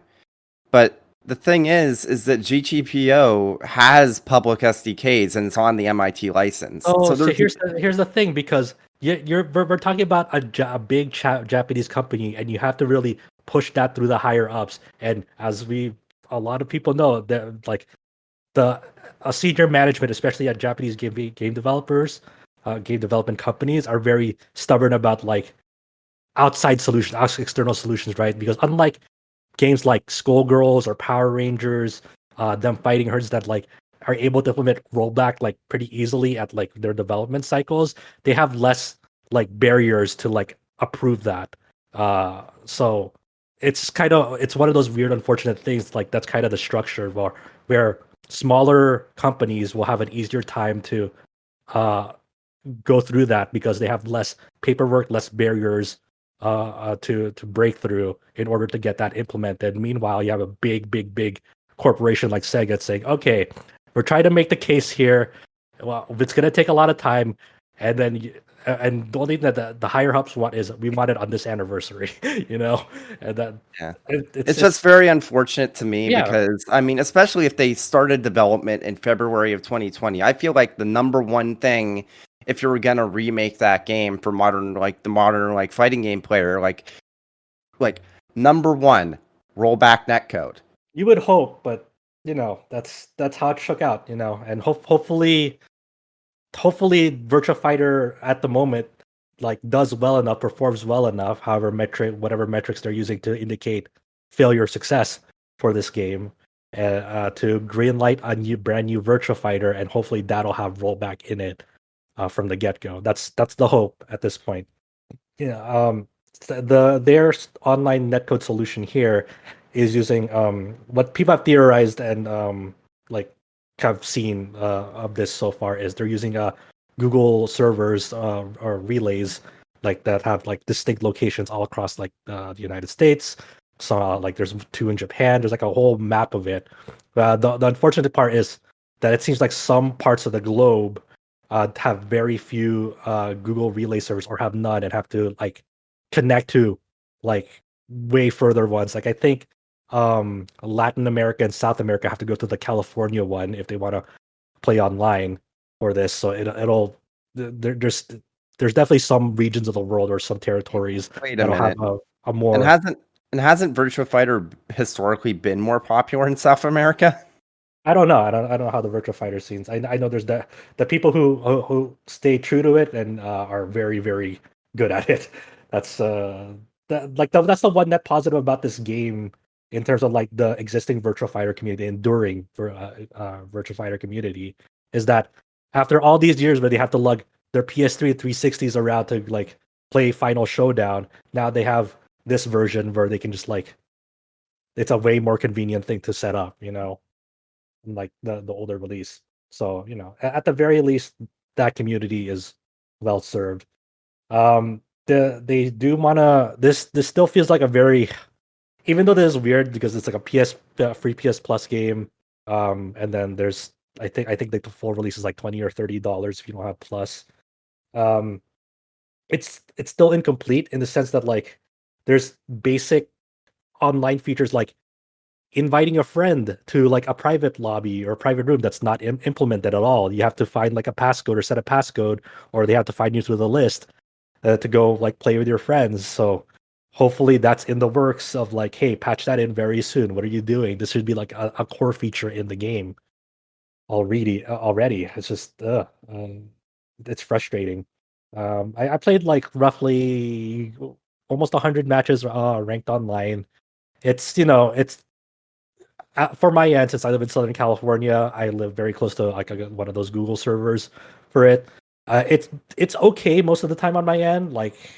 It could be. It's also worth noting that Southern California is a very strong location for the FGC. So yeah, it wouldn't be a shock if many of the people that you've been matched up with are other SoCal natives. absolutely, yes. And on my end, my experience is it's been okay. There have definitely been lag spikes, and it could feel smoother. Obviously, when you go from a match online back into training mode, it's very noticeable. It's man, it could have been like this instead. But it's still fun. It's still I sometimes I do well, sometimes I get my ass kicked, but it's still good fun. It's still good Virtua Fighter, and for the price of free, I figure why not. But Guilty Gear Strive is coming out very soon, and that game has amazing netcode. It has a really great implementation of rollback in that game, and unfortunately, I'll probably have to say goodbye to Virtua Fighter, and hopefully they decide to make a new one with better netcode down the line. But it was nice revisiting Virtua Fighter briefly. What else have I been playing? I played another PS Plus game. This is free for PS5 owners. It's called Operation Tango. It's an asymmetrical co-op game, so I played with a buddy. It's about 5 to 6 hours long, so it's not a long game, but it's a pretty cool game. It's like a indie title. One person takes the role of an agent, and the other takes the role of a hacker, and both players see very very different things. It's divided up into stages where, like, say, since you're a group of like thieves, you may be infiltrating a facility to go recover someone's smartphone and whatnot. But the way to get like breach that like facility is kind of all blocked off with different things, activities you have to do. So, like, for example, if you want to enter the building or enter like the facilities, you have to be identified first, like through the security, and then you're like, okay, I need to like take the role of like a janitor, and then so you pull up this like list of like janitors and their shifts to a nearby screen, and then you're communicating as the agent. I was the agent for this playthrough. I'm communicating to my partner. Okay, this is the list of janitors. This is their shifts, and like there'll be an in-game time of like, hey, it's Wednesday, 5:15 a.m., and I have to go find the janitor that would work in those hours, so I would be able to get through security. So I'm communicating. Okay, give me this person's ID, and then the hacker does whatever he does or they do, and then you're like, okay, you have the hacker. You're now this janitor. You're identified as this janitor now. I'm like, okay. And before I can even step into the security, there's a security camera that'll identify that I have like an illegal hacking tool device on me. So I have to go communicate to my partner, hey, can you get control of that camera? And then you have to disable that function that like that detects that I have this illegal hacking tool. Is like, okay, you're good to go. I'm like, all right. So I stroll on through, and then there'll be a lot of like other different activities that you have to do before you can like I reach there. So for example, in this same level, there are these like cleaning drones, and he has to take control of a cleaning drone, and we have to like maneuver through like this laser room that I'm blocking lasers up above, and he's maneuvering beneath that obstacle that I'm controlling through these like narrow platform ways, and making sure that he doesn't like step on a laser, and maneuvering him towards this certain part of the platform where he has to make that robot fall off onto a button, and then that button will trigger something So I in have the a question. facility. Based on what you're describing, is this Yeah. the sort of game that would be compromised if you had the ability to see each other's screen? Like, is Absolutely. the entire intent of the game is that you have to communicate verbally what Yes. you need, what you see versus Yeah. the other player? Yeah. Okay, that makes Yeah. sense. Yeah, this is the audio only between you guys. That's the way it's most effective. It's extremely fun. We were by the end of our playthrough, we were like, wow, we're really surprised that like this is like some of the best fun we've had like all this year, like through all the games we played. It's a really cool experience. It's $20 on Steam. I would highly recommend if you and a friend or a partner have a PS5 that both have PS Plus. Definitely go check this game out. I don't want to give away too much of like what you do in this game, of like the different like other activities. Like one of the very first ones to get out to kind of give you an idea of what this game is. One of the very first mini games you have, like in the first mission, is like a very simple: get this circle in the hole up to the right corner. By the way, the agent controls the left and right movement of this circle, and your partner controls the vertical movement up and down of this circle. So you kind of have to like finagle your way towards that hole, and then they'll mix it up by like having like moving lasers or barriers to get to that hole. It's like, okay, we need to really like think this through of like, are we gonna wait for that laser to go through, or are we going right now type of deal. So it's a lot of like frantic communication, but there's enough that that the info that the game provides you that like it'll make sense to the other person. So like maybe there'll be this control panel, and then like I have no idea what to do, but I'm just gonna read out to you what I'm seeing, and whatever you're saying, it may not make sense to you, but it makes sense to the other person. So they'll communicate back like, okay, I have that on my end. Here's what I see, and then that'll make sense to you, even though they don't know what they're actually reading and whatnot. It's like it's so cool. It's the way they've done it. It's kind of like keep talking and nobody explodes, if you know that game. It's kind of the when you're trying to defuse a bomb almost. It's a little Oh, bit I've like heard that that. game, Yeah. but it's more well structured, and it's not there's like an actual like storyline as well. I do think that like the streaming paradigm, like this isn't. I'm not saying streaming is the only thing, but like with the amount of technology we have now to be able to play online more conveniently or more easily, or do the voice chat across platforms or whatever, that it really has been kind of a boon to asymmetric multiplayer games. I mean, they have been around a while. Like, even you could say like, combat, like that evolved combat game, whatever what is that called, where one person plays as the monster, Right. and then you've got like Aliens versus Predator, and like, even like classic tabletop games like Mafia or Paranoia or Werewolf. You've got like Dead by Daylight and a few other similar games in that vein. Secret Neighbor. I think we talked about this on a previous podcast, but it's just cool to see people like iterate and put that style of game under different contexts, under different like themes, under different like implementations, where it's just kind of, I think we're in a really good spot for those sorts of experiences where it's not just battle royale. It's not nothing against battle royale games, but I just think that those can be like inherently interesting, or even like Among Us, really, like any sort of those social deduction games. Yeah. So Yeah. I want to play more of those types of games, is what I'm getting at. You and Adam should go play this game. Oh well, Adam has to get a PS5 first, or you guys. Oh yeah. Well, does he need a PS5 anymore? He doesn't. He has a 6,000 whatever speed SSD in his PC Yeah, now. What does he get out of a PS5? you can max the settings down with a 3090 on Operation Tango. Really There you proud. go. The last game I've been kind of checking it out is the new game from Izanagi Games. So this is the new studio founded by Kodaka and Uchikoshi, the Danganronpa and Zero Escape, like creative leads or Somnium Files. right. Yeah. They released like the full version of this game, World's End Club. This was in an early access form on Apple Arcade, I think last year, and then it recently just got upgraded to the full version, the rest of the game, and that also released on Switch recently as well. This is a kind of a weird game that I'm still going through. I feel like I'm still early in, but it's also a difficult game to talk about because I don't want to spoil it for people. But I'll give you the very basic setup of this game at first, like kind of the opening part of it. The opening part of it is like there are these school students on a bus, presumably on a field trip.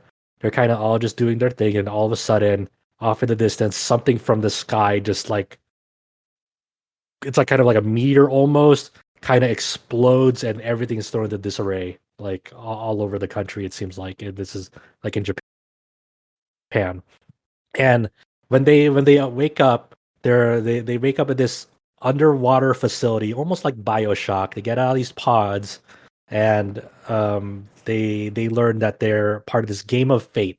And there's like this NPC, kind of like not a Monokuma, but very similar to it in utility, says all of you are wearing this bracelet, and this bracelet has a task, but this isn't your task. This is someone else's task. So, like, for example, your main character, his name is Raicho. It's a silent protagonist, and his bracelet has the character Vanilla has to eat a marshmallow. That's her task. But the whole conceit is like, what you all want to escape, but only one person can escape, and that is met by that person completing their task. And then once they complete their task, they'll receive this magical key, and then they get to go out, and everyone's like, okay. And everyone becomes very distrustful of each other very immediately. Like they like they're all trying to cover their bracelets from one another and be like, I don't want you to see it because I don't want you to win the game. I want to win this game. I'm here trying to fight for my life. And the people who fail to complete their task are like kind of picked up from this machine and thrown into like this machine where they kind of get digested into goo. So they effectively like die, supposedly. What is an example task? Like what is a task? So a task could be like I said, like Vanilla, eat a marshmallow. Like another person's task is like, oh, go ride this Ferris wheel with this specific person. Or another task could be like one person's task is, hey, make sure everyone's eliminated except you. You know, it's kind of Why has one person got the marshmallow one? Like, are they allergic to marshmallow? Is that the twist? Like, is it like sore or something? I didn't get it. so. I mean, they're just they can be completely random tasks, but that person doesn't know that's their task. Yeah, you know, so they have to find out not only what their task is, but which person has their task and whatnot. And this could lead into like a domino effect where, like, say that task of like riding this Ferris wheel with someone. Well, if that certain someone gets eliminated, then by default you get eliminated because you can no longer do that task because that person got eliminated. I like that. Yeah. So at the very beginning of this game, it's like and the time limit for this whole thing is 1 hour as well. So at the very beginning of the game, you have like this timer ticking down, and you're kind of maneuvering around, trying to find out how to get out of here, and making sure that, like, you know, you're not the one that's eliminated and whatnot. And that's all I can really say about it. Like, you do very basic tasks. It's like a 2D side scroll perspective. It has like a very cartoony aesthetic to it. That looks pretty slick. Like, I like a lot of the character designs, but the actual in-game graphics are kind of very heavily aliased. It's very jaggy. The performance isn't. I play this on Apple TV, not the Switch. So I don't know how the Switch performance is, but there are times where I'm like going through the level, and then like it'll like freeze for like a good like second, as presumably like it's like loading up the next thing or whatever. But it kind of doesn't happen too frequently, but it's enough to kind of irk me.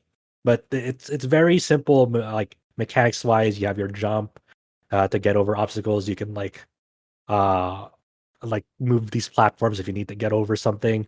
The game, like, you know, obviously from the people behind Danganronpa and Zero Escape, there's more to this game than what like initially meets the eye. But and I'm kind of curious where it goes at where I am in the game right now. But there's definitely a point where I'm like, oh, I didn't realize it was like this kind of game almost. So I don't want to ruin that moment for people of like who might be interested in this. But I don't know. I don't know where it'll go. I'll probably spend some more time with it and see if I enjoy it or not. It's kind of, I don't know. I'm kind of split on it right now. It's very weird and bizarre, but I'm not. I don't know if I'm all there yet for it, but we'll see. So It obviously, it has a pretty cool premise, I'll say. Like the rules of like that game of Fate. Like it is kind of. I do like the way they kind of mix up the kind of death game rules almost. yeah, it seems like it's kind of like they've changed up enough from what I've heard like 999 and BLR described as. I've never played those games, but I know like I am peers with a ton of people who are like really into those, and they're some of their favorite games of all time. Even like Cullen talking about Somnium Files last year, the year before. They seem like they're very hard games to sell because a lot of their premise is like going in blind or near blind. So it's always kind of I feel for you. It seems like kind of like a tricky game to kind of like put on a platform because you don't want to compromise it for other people who have yet to get into it yet. Yeah. So I think this new full release also added a full English dub to that game, and the English dub sounds pretty good. They did a good job with selecting voices for that game. Well, I don't know specifically about the dub, but I know Adam was talking about how the localization effort behind that game is like the same effort, same people that were behind like Suikoden and like Valkyrie Profile and a few other like classic RPGs that were like they kind of like set the bar high several decades ago. And you could say like maybe other efforts have like come to match that since. But what's the name of that studio, Adam, for that person? Jeremy Blaustein. Yeah, so and this is his first work that he's done in a while. As far as I know. So like the Valkyrie Profile localization, I think, is pretty good. You know, especially considering it came out in like the late '90s. Yeah, that's kind of what I was getting at. Like 2 decades ago, that was, you know, it was a high bar back then, and it's still a decent bar now. While we're on this tangent, like the Suikoden 2 localization does have, honestly, its fair share of problems, but it's admirable considering back then they just didn't have the same tools in place to like localize games with scripts like that. Yeah. And so like there was just it was a higher hurdle to clear back then. So So I just found it interesting. They're like, oh, that's a name I hadn't heard in a while. He also did Shadow Hearts, by the way. But yeah, it's cool that he was able to kind of get back to it with World's End Club. Making sure I put my S in the right place. Yeah, that's all I've been checking out. There's No, there's a thank lot you, of Josh, for actually yeah. playing other games this week.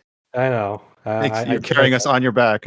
that's there's a shitload of new releases coming up this week, so let's see where we land. I promise next week I will have a game to talk about that isn't Final Fantasy XI because it'll probably end up being a new Genesis. Sorry.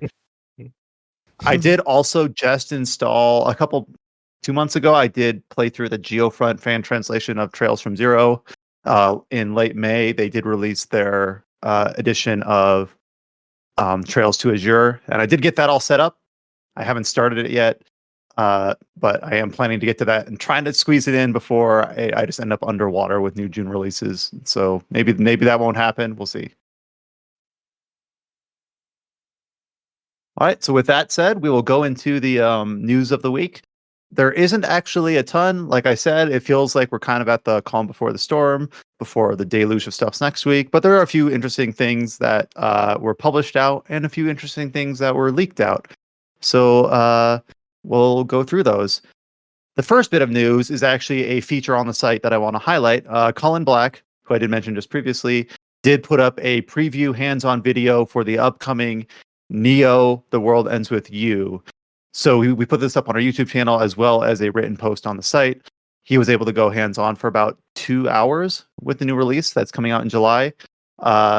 It actually it's a really well-made video. Cullen does this for a living on his own YouTube channel, so he was able to do something for us at RPG Site. So do give that a look. It's the Neo: The World Ends With You hands-on video preview up on either our site or on our YouTube channel at youtube.com/RPGSiteNet. So Yeah, it's fantastic. It looks very promising. I'm glad that's running at 60 FPS, at least for the PS4 version. And now we'll go into the main news. Probably the biggest headliner of the week is for a game that does not have a localization announcement yet, but I know a lot of people are hoping for. We got a new teaser trailer for the upcoming Legend of Heroes Kuro no Kiseki. We did talk about this last week with the announcement of the release date in Japan of September 30th, but we did get a short new trailer this week. It's kind of interesting that I'm putting this first because it really is just a 1-minute trailer. But for anyone who's been following the series, this trailer kind of shows a lot. Yeah, it's I'm very happy that we were greeted by like butt rock at the offset of this trailer. Yeah. I kind of dug it. as It's a Falcom 90 Sound players Team fan. butt rock though, so it's good. Yeah, But yeah, oh, yeah. so it's kind of weird because it's like I don't want this is promotional material from the studio, so it's not really spoilers, right? But they do show returning characters that you'd probably a couple characters that you would expect for this series moving on to Calvard, and then a few that I think are a surprise. If you watch the I mean, the people have already screen capped the hell out of this. It's not really a spoiler, but like we show an adult Fee returning from the Cold Steel games. Zin, who is basically the Calvard proxy in the original Trails in the Sky trilogy, makes an appearance, and that's kind of expected. A character, an antagonist from second chapter, makes an appearance at the very end of the trailer. And of course, some characters from Hajimari. Yeah, yeah. So Hajimari is the game that is kind of like, as far as I understand, having not played it, the buffer title between the Cold Steel games and this new like arc in Calvard. And then this also kind of begs the question where if you kind of assume that going forward, the English releases of the Geofront fan translations is how you're going. If you're playing this through in English, that's going to be how you're going to have to experience the Crossbell games. We're all the way through Cold Steel 4. At this point, is it possible we hear about a Hajimari localization within the news that we've been teasing over the next couple of weeks? Do you think that's likely? I don't know. NIS America hasn't stated any plans. I know sometimes they participate in like New Game Plus Expo. I know like companies like Xseed have been teased to be present at like the Future Game Show, which is like the games radar place. But Xseed hasn't done a localization since Cold Steel 2, but I'm not sure if NAS America has been listed as a publisher in any of the presentations. I mean, I'm sure they'll have an announcement, but I don't know in what form it'll arise. I don't know. Has anyone seen them been listed as a presenter in some format? I don't know. I haven't seen anything.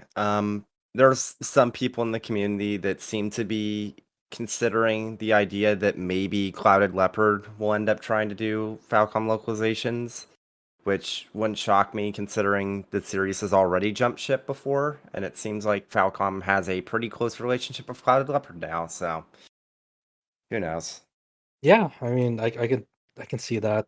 I mean, I don't know. It's such a weird the lineage of the Trail series in the West. Like it going to if it went to like another localizer again. I don't know, man. And it feels like I don't know. We don't see what has Clouded Leopard done any English localizations? I don't think so. What they did before, like, did they do like ports? Was it?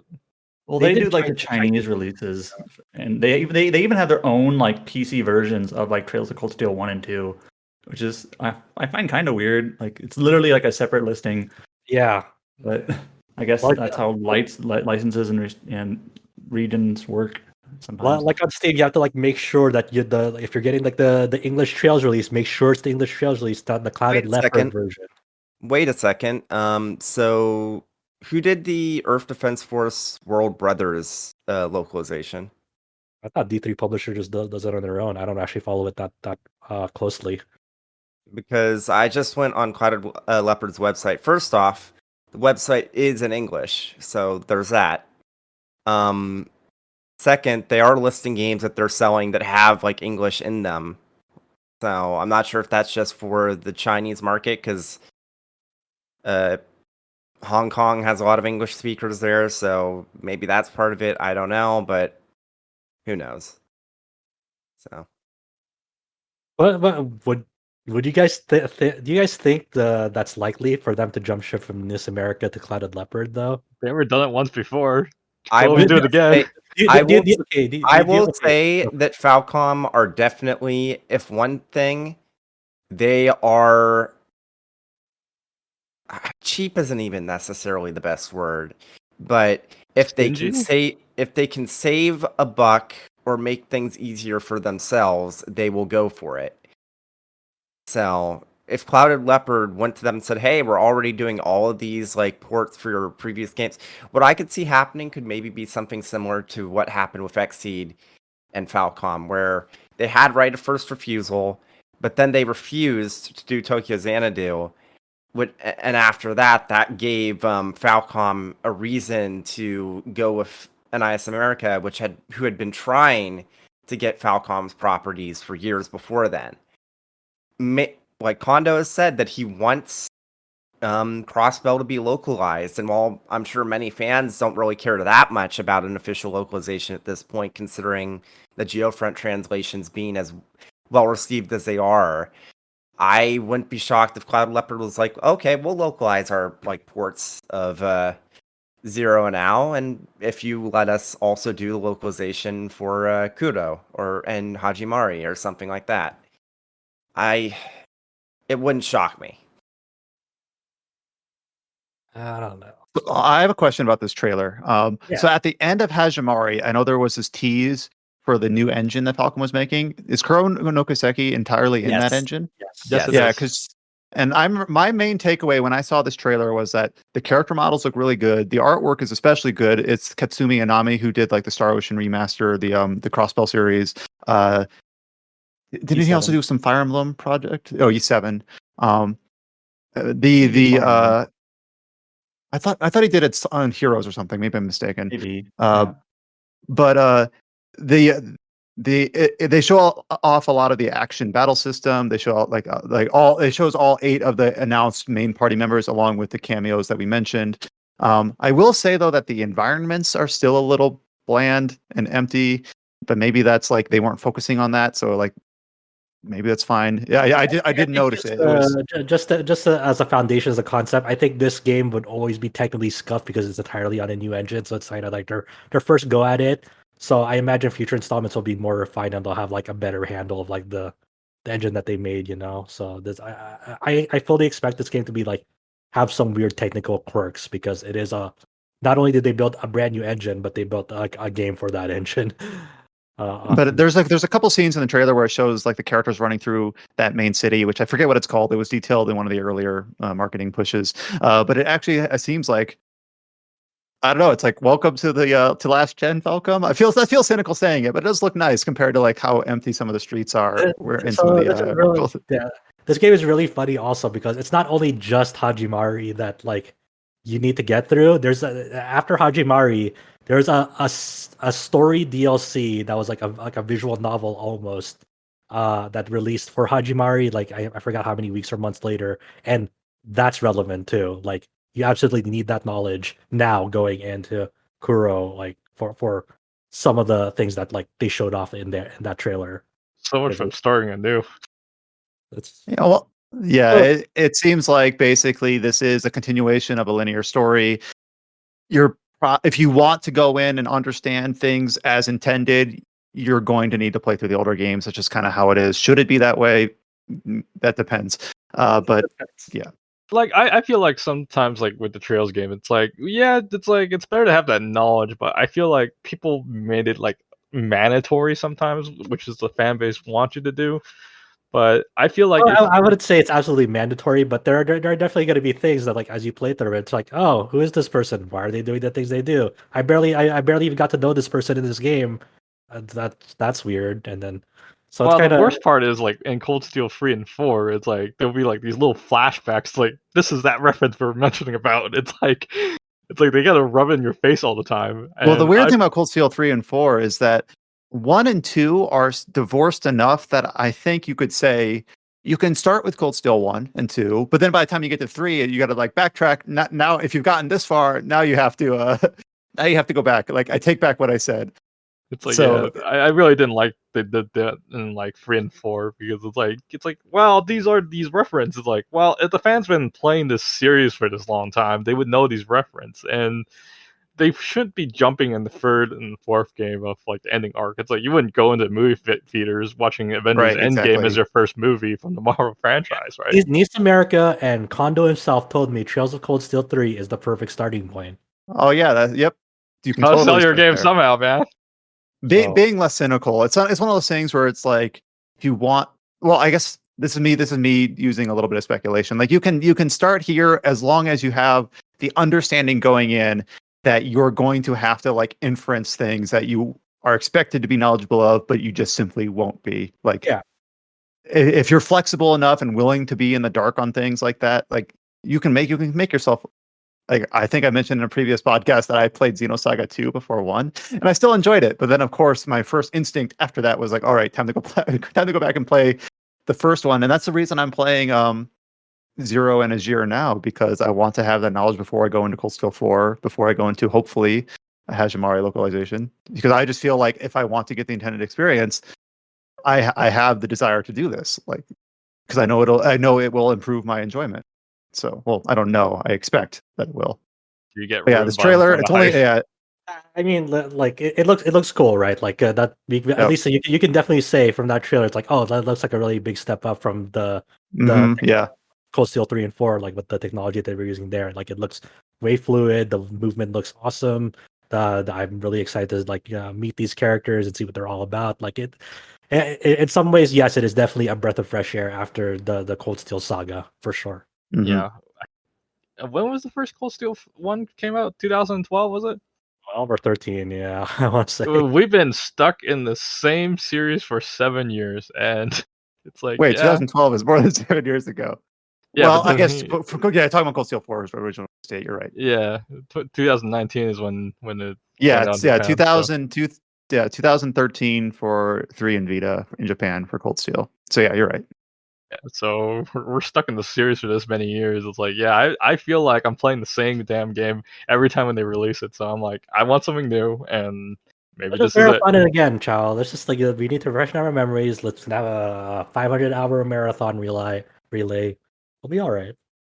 All I need to tell you the script will be haha at the end. I can vouch for that. That'll just be the stream name when we do this 500-hour marathon. Really, it's just gonna be called Haha, and that's it. There you go.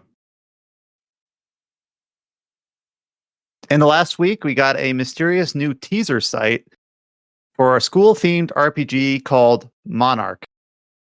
Adam, tell me about this mysterious new game. Well, we don't really know a lot about it other than some of the key staff behind it, and that it is school themed. Which honestly, like the school theme part of it is like, Invented by Persona. Invented for sure. I mean, it's just like finally a JRPG set in a school. Okay, I hope it's in Shibuya as well. That'd be cool. Unexplored. But so yeah, this game is staffed by former members of Shin Megami Tensei staff, and I mean like the old Shin Megami Tensei staff. Yeah, without the Shin part. Not the Shin part, which it's kind of funny that that's even still there. But so let me just go down the list. Kazunari Suzuki, who was the writer of Digital Devil Story Megami Tensei and the first Shin Megami Tensei. Ryotaro Ito, who was the writer of Megami Tensei 2. Tsukasa Masuko, who is the composer of games from the original Megami Tensei 2 Devil Summoner Soul Hackers. As I gather, they were the person basically before Meguro and Ito, and I'm actually not sure who the current composer is, to be honest. Is Meguro doing SMT5? Forget. I don't know. I don't know if Meguro's doing SMT5. I don't know who did 4. I can't think. I don't. Anyway, and then Aya Nishitani, who was a novelist who wrote Digital Devil Story Megami Tensei up to Shin Megami Tensei Devil Summoner. So it's like people from like the Super Famicom to the original PlayStation days for the series. Ryota Kozuka is doing it did 4 and 4 Apocalypse, so probably that's right. To be on 5. But that makes sense. So yeah, we don't really know much more than that.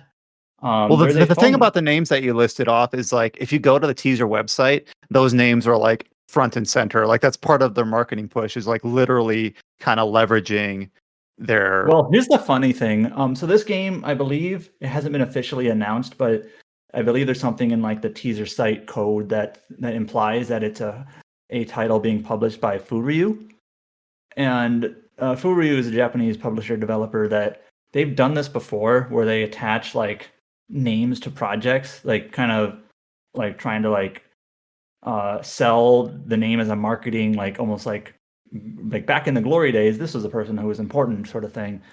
They did that for Nashi Isatomi, right? Sorry. Oh, for Caligula. Yeah, for Caligula. Yeah, they had the Persona 2 writer on there. And then also for the Alliance Alive, they had what's his name? The Suikoden writer, Muritama. I can't remember his name. I feel bad. But Murayama. Funny thing about Murayama, that's it. And I feel like I played the original version of Caligula and the Alliance Alive, and I kind of feel like neither of those attached names were kind of worth it in the end. Like the storyline of the Alliance Alive was honestly kind of junk to me. So the fact that it was written by the Suikoden guy like didn't amount to much. Caligula, I played the original version. I thought it kind of sucked. Apparently the new version is better. I'm not sure. The redone version. I am at the first save point of that game still. I booted up a few weeks ago, and then I intend to get back to it, but there's a lot of games right now. Yeah. So that sort of fits their MO. If it's like this is a Furyu game asking old Megami Tensei people to make a game. But I'm also curious is like, okay, this is a school-themed RPG.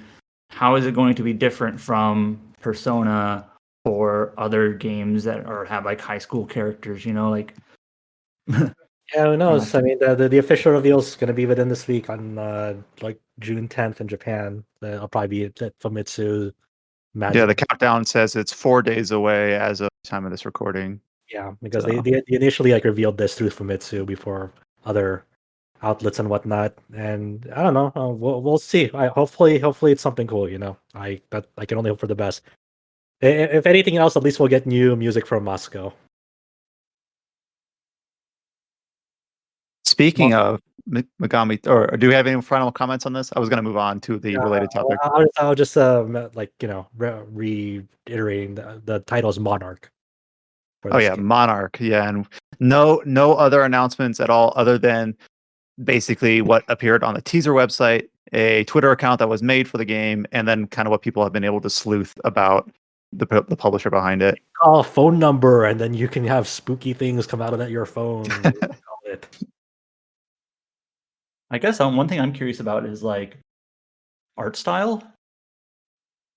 Yeah, you can't really glean much from the tweet from the teaser is we know mostly we know like the composer, the writer, and 3 different writers really. So like, what's the art gonna be like? So, Kite was able to like at least like get like the Japanese voice cast list that they like kind of blocked out for the most part as well. But they really blocked out like who's the director of this game, who's the artist for this game. Like we have no idea for like the big staff members. So who knows? I wish it was like they would reveal it's like Kazuma Kaneko, but no. Yeah, Kaneko is back. Yeah, can you imagine? God, man. Oh man, I would pre-order. I didn't import. You didn't import and then like just look for a translated text dump. yeah, just look at the art. Stare at it. Hell yeah, dude. But speaking of Megami Tensei or Shin Megami Tensei, or specifically Shin Megami Tensei V, did you know the last time we talked about this game on the podcast was last July? What? No. Well, according to the tags on our post on our website, episode 164 was the last time. Any news on the game since then? That was like 30 and years ago. Yes. And there wasn't supposed to be any news yet, but we might have gotten a leaked release date and story details for the upcoming Shin Megami Tensei V, which was always slated to release this year. And just to give proper credit, this was sleuthed by Persona Central. So go ahead and they're the ones that uncovered this. So go ahead and give them a read to give them credit for this. But it appears, based on the details leaked, that Shin Megami Tensei V is set to release on November 11th, which is kind of weird because we always kind of expected 2021, but thought maybe, due to complications with COVID and everything else, it wouldn't have been a surprise to see this slip. 11th, what? 2021, 2022, 2030? Yeah, 2021. Sorry, this year. So still slated for this year, supposedly. But yeah, this is again, this is not officially announced. Adam, do you know the details exactly? Like this was initially like mistakenly published on the website, pulled down, but then they were able to like grab the archive of it. How exactly did they find this information? It seems like the website just updated, and I'm assuming someone at Persona Central probably just had like a page monitor on the website, and they took screenshots, so it seems to be legit. And like the screenshots show like a slightly broken website with like non-loading images, which honestly is actually kind of expected because when a website updates, sometimes like the image like immediately right when it updates, sometimes like some of those image assets and formatting aren't perfect yet. But it seems like they saw the update, they saw the text, they copied it, screenshotted it, and then it was shortly after removed. But once it's up there, it's basically history. So that's what I'm guessing is what happened, is that somebody just tagged the website for updates, saw that it was updated, and there you go. Well, I guess very strong possibility we'll see it in a couple of weeks, huh? Yeah, maybe. Yeah, probably going to show up in this. It's a Nintendo Switch exclusive for everything that we know. And it's also been announced that it's a simultaneous worldwide release. So that November 11th date, unless something has changed, if it is true, is going to be a worldwide date. But it's always been shown off in Nintendo Directs before, so I think people are expecting it to be in like the Nintendo E3 showing. Is when it was like almost guaranteed. Yeah. At this point, if this is true, hey man, I'm saying November, due to our Game of the Year rules, if you release in December, nah, but if you're in November, come in. Yeah. You're welcome. Please stay a while. What are the rules again? If it's just December, no go, November, Gucci? Is that the rule? That was established. That was established the last year, so There you go. I'm stupidly excited. You know, I really want to. I really hope this shows up at their E3 digital E3 thing, and hopefully they have like an extended gameplay look at their Treehouse stream or whatever. So I rewatched the original reveal trailer for this, and it does kind of mesh with what you. So in the screen caps from the website, the Persona Central grabbed, they mentioned like the main character wanders into another world called Doth and fuses with a mysterious creature to become a Naubino. I don't know what that is, but you can see that fusion take place at the very end of that teaser trailer when they're initially like revealed. Well, not the initial reveal, but the initial trailer, the footage from that surprise Nintendo Direct. It is funny just from like the leaked details and text alone. Like this is like just from the premise, it's like, oh, there's like a sequel to Nocturne. Yeah, it's Yeah. very. It seems like similar to Nocturne. Like this fusion is sort of like a demi fiend, but not quite a demi fiend. I know people have joked like SMT5 is an isekai, but kind of SMT3, like you're transforming the world. SMT4, you're going from like this partitioned off fake world to like the abandoned Tokyo. So it's like you're always transferring from like a known world to an unknown world. So that's not like Yeah, it's super new. Yeah, but people make the joke that's like another world isekai. and also with like Give it a long title. Also like the religious like terms they have you know, from the details, like people are kind of surmising like maybe it's like not a demi feel like sort of like a demi angel or demi herald almost, but you know, there's all speculation, nothing's confirmed. But so It does mention that in addition to familiar demons, because we do see that they kind of reuse designs across their various sub-series, several new demons drawn by Masayuki Doi will also appear. So basically, this will allow, it's kind of weird, we'll see a bunch of new demons that will then filter through all the Megami Tensei sub-series for the next decade, probably. Well, that's kind of expected. Every entry they add a few more, and Doi's been doing the recent additions for, you know, he did them for 4, for Apocalypse. I'm sure there's some new ones in like the Strange Journey remake. this does confirm also, this like 100% confirmed, no more speculation that like Doi is the character designer again for this title. Yeah. So it'd be like that, but you know, Sort of hard to believe that SMT4 is already like 8-9 years ago. It just stings a little because we got Nocturne this year again. So, Yeah. But I get it. I'm with you.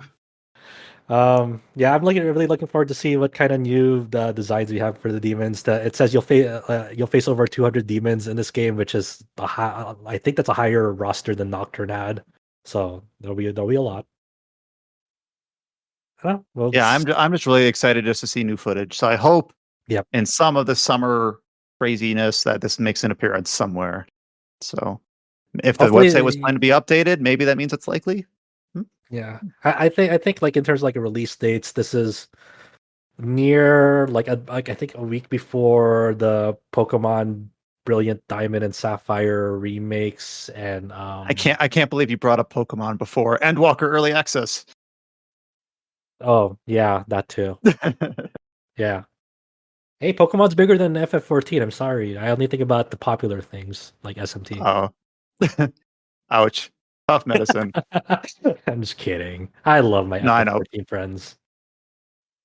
We did get an announcement of a surprise Steam port for Wizardry: The Five Ordeals, which was originally released in 2006 in Japanese only PC title from the Wizardry series. So this is going to be like, this is weird because it's a re-release, but it's releasing on Steam in early access because it doesn't fully support English yet. But the game is planned to have English support added to early access, which will then go into full release. So it's an early access re-release of a 2006 Japanese only PC game. Wizardry: on The paper Five it's sort of Ordeals. weird because it's like a re-release, but it's early access, right? But Right. So I always find this sort of like novelty kind of interesting, but this game, what it is so after like the main Wizardry series released, you know, in the 80s and early 90s, Japan has, you know, actually they have several old 90s entries too in the series. So Wizardry is kind of weird in terms of like there's like different subsets of Wizardry. There's like the main line, and then there's like the Gaiden series, which I think is all Japanese only. And then there's the like the Renaissance series, which is also Japanese, sometimes referred to JP Wizardry, and they're all a little different. This is one of the guided entries, and the thing about it is it has like 5 different scenarios in the game, and it also, I guess one popular thing about it back in the day was that it has a scenario editor where you can kind of create your own like dungeons and story. And that's part of the reason why it's going into early access, is that they are going to update the scenario editor a bit, have new options and components for it, as well as adding English, because the game never released in English before. So I think it's kind of cool. These sorts of dungeon crawlers are an incredibly niche, field and Very fan base. few. Yeah, we're talking Especially like like old thousands of school, like, players. yeah, especially Yeah. old school style like this. Like, oh my god, this Yeah, like we're not. Mhm. But yeah, I think it's coming out this month in Japanese. Well, You can- yeah. The early access re-release will come out on Steam this month with some English UI elements, but it's like, Yeah. mileage may vary. You have to wait if you want to play it fully in English. But yeah, and yeah, also and then, of course, also have all custom conveniences of being released on Steam. It's like Game Pass support, Steam Cloud support. You can, and you're also adding like a support for having custom portraits as well. So I imagine part of like the built-in scenario editor thing is like, I wonder if like creators can also make people like adopt their custom portraits for their scenario. Like, this is like, these are the characters for my story, yeah, and whatnot. So Mhm. it's very interesting, like that's a lot of potential. Like, it's basically just like I can now fully custom make like an old school dungeon crawler any way I want. Well, it's always cool to have kind of like catalog games like this be made widely available, because it's, I don't know, I like going back and playing like playing Final Fantasy XI or playing like the original Fallout games that I did last year. It's nice to be not to have to say like, well, that's untenable because you can only play this on a certain console that released 2 decades ago, and good luck finding a copy. Like, oh no, it's available on Steam in English. Like, it's always nice to have that made available to you. It's also interesting because like they even mentioned in the description for this game on Steam is like, they say over the past 15 years, Japanese users have created more than 110 scenarios, and they were the driving force behind like this release to Steam. So that's really And cool. that reminds me of Neverwinter Nights 2 that released like decades ago, but it's like it's kept alive through like dozens and dozens and dozens of fan made like stories just made out of that game's engine and like editing software. So Yeah. And they also, like, when on the Steam listing, they also have like a separate page on Steam where you can download like high resolution like portraits and sprites and whatever for the enemies as well, for if you want to support even like bigger resolutions and whatnot.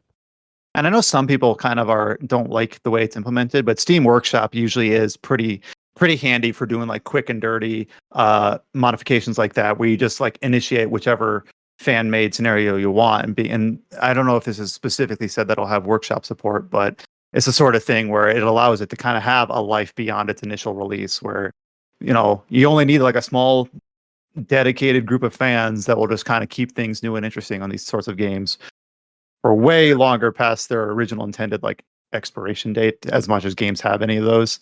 So This is, I really hope that the existing Wizardry fan base, the long starving Wizardry fan base, really clings to this. This seems to be a unique thing in this day and age, and there's not really any other promising Wizardry like projects in the pipipeline at the There's a moment. mobile game. Like I said, promising. I love to say, like you said. We have Wizardry 5 Ordeals early access this month, out of nowhere, but cool to have. The remaining bits of news slated for today and this week are kind of piecemeal and small, but we'll kind of go through them just to give them their due, kind of clear the slate going into the big announcements of the week. We did get a new trailer for Scarlet Nexus. We've talked about this game a few times over the last couple of weeks. We talked about having played through the demo as it released on the different consoles throughout May. The new trailer is just like a kind of like a game one. It's a longer trailer, about 9 minutes. They call it explanation trailer, where it basically talks about all the game systems and everything. Yeah, and I like how underneath this trailer we've got Adam has this, underneath the news post for this trailer on our site. Adam has all the bullets from all the different like marketing rollouts from the last month of this game. There's been a lot. They are marketing the shit out of this game. Like, Yeah. Good. if this game doesn't do well, you cannot say they didn't market it because they are putting everything they can into this. Dude, like Oh. I'm very blown away by the marketing of this game. Like even and also like a week after the game comes out, the anime starts for it as well. Yep. Do we know if the All anime is in. like a sequel or what it's going to cover? I have no I idea. think it's an adaptation of the game, but I don't think we know anything other than that there is one. Yeah, it's like by Sunrise also. It's like what the fuck? Yeah, Sunrise is that's not a no-name studio at all. So That's the Gundam studio. What the hell? Mhm. Obviously, it depends. Like we've seen like marketing end up being like wool over your eyes. Like I'm thinking of Biomutant, where it's like, man, this game looks really promising, and then it kind of stumbled at the finish line. So hopefully, luckily, unlike Well, we have a Biomutant, we have demo. a demo here. So yeah, and That's I'm super interested. I'm like, okay, I really want more after this demo. That oh, was- and then George said the same thing. and then George was Yeah. able ahead of the demo to play the preview build, and also thought I'm pretty guessing highly of it. that what George played was the demo, but early version. Right. So I So- don't know actually. I haven't checked out the demo yet, just because I was like, you said other like the brain map skill tree, like you saw things open up, right? Like in your yeah. So maybe Okay. I was ahead. So yeah, maybe you were a little ahead or a I got different. to play like 3 hours of it, and I imagine the demo's not that long. Oh yeah, that was definitely not that long. Oh, I yeah. did it on hard mode last night and it was really fun. I'm genuinely looking forward to that. Like, that'll be a good one. Yeah, so this is for anyone that needs a reminder, this is releasing on June 25th here in the West. So less than a month away. Always cool to see new IPs, new ideas be introduced. A couple other release dates coming out in June. New Genesis, which is the semi-sequel to Phantasy Star Online 2, extended version, whatever you want to call it. Not Phantasy Star Online 3. They're not actually releasing like a new hardware, new Genesis. It's a game, unfortunately. Yeah, but It's anyway, it's Phantasy releasing. Star, it's Phantasy Star Online 3. They just didn't want to scare off the whales that buy scratch tickets in 2. You're not wrong, but it is releasing on June 9th. James and I talked about the closed beta last month and had a pretty good time. They did show like the roadmap. I forget exactly what they've had a ton of updates during presentations. I don't remember exactly when this filtered through, but they did show an intended roadmap for the game. And I think pretty much anyone looking forward to this is going in with the expectation that it's going to release a little bit light. Like the max level for the closed beta test was 15, and a lot of people got there. And then apparently the max level on release will be 20. Apparently the full map on the game, like in the demo, like when you played the closed beta test, you could access like 4 regions and you could see like 3 or 4 more that were blocked off on the continent. And apparently that's like the full map at release. And I'm not sitting here saying like, how dare they have not a ton of content, but it just seems like people are going in with the expectation that it'll be a bit light and that they're going to plan to add to it throughout the months, which is kind of what that roadmap was trying to like, I don't know, alleviate the fears that this is going to be like a drought or of some sort. Adam's ready. He just got done with his new computer on time for this game. He's ready to max it out. And a lot of people have mentioned that New Genesis really could use some like optimization or some DLSS support or something, because it requires pretty beastly computing to be able to run. Then it's a sort of game that you really want to be able to hit 60 FPS because of the movement that they added and the speed of combat. I really did like the closed beta test. I'm looking forward to New Genesis. So did anyone try to run that closed beta at the absolute lowest minimum settings possible? No, I didn't. Damn, I kind of wish I did now. I wonder what the game looks like like that. It just looks like the base game. Cool. You always do kind of wonder like how scalable it is, because it's almost more impressive to see that you can turn to low settings and run on something that's a little bit dated. But Yeah, that's always that's always the things that I look forward to the most, like in terms of like when fighting games come to PC, like people always do the like, oh, this is what it looks like at the absolute lowest minimum settings. yeah, lowest settings rendering at 480p. Potato or mode. whatever. Yeah. Like Dragon Ball Fire looks like a 3DS game. It's like, yeah, this is great. I can't wait for people to get Guilty Gear Strive on PC and basically be like, here's what it would look like on the Nintendo Switch. Oh, weird. It's like Accent Core. Sweet. My expectation, and I hope I'm proved wrong by this. My expectation is that New Genesis will be a really fun game to play with an absolute garbage story. That is my expectation, because Phantasy Star Online 2, in its like 6 chapters of story, only one of them is even like decent. The rest are pretty damn bad. So hopefully I'm surprised and taken back, but by the way they've kind of presented some of the characters in some of the presentations, I'm not hopeful. The But story that's not the reason a full range finger movement. Yes. Yeah, which is funny because Final Fantasy XI, the hit 2002 MMO by Square Enix, also has individual digits for characters. God, that's just the mid-aughts Square Enix just flexing, just as they do. But yeah, so I will probably certainly talk about New Genesis next week, because I will almost certainly be playing it. All right, I'm moving on. Another early June release, literally the next day, Final Fantasy VII Remake Intergrade. We did get an update to the PS4 version of the game, Final Fantasy VII Remake, that adds the ability to prepare for your save transfer functionality. And if anyone's done the various implementations of PS4 to PS5 save transfer, how it works is that you have to have access to a PS4 version of the game, which can be on PS5 as well. Load it up from the main menu, upload your save data, then go into the PS5 version of the game once it releases and download it again. And then as soon as you download it, the expectation is that all your trophies will transfer, et cetera, et cetera. It worked for me.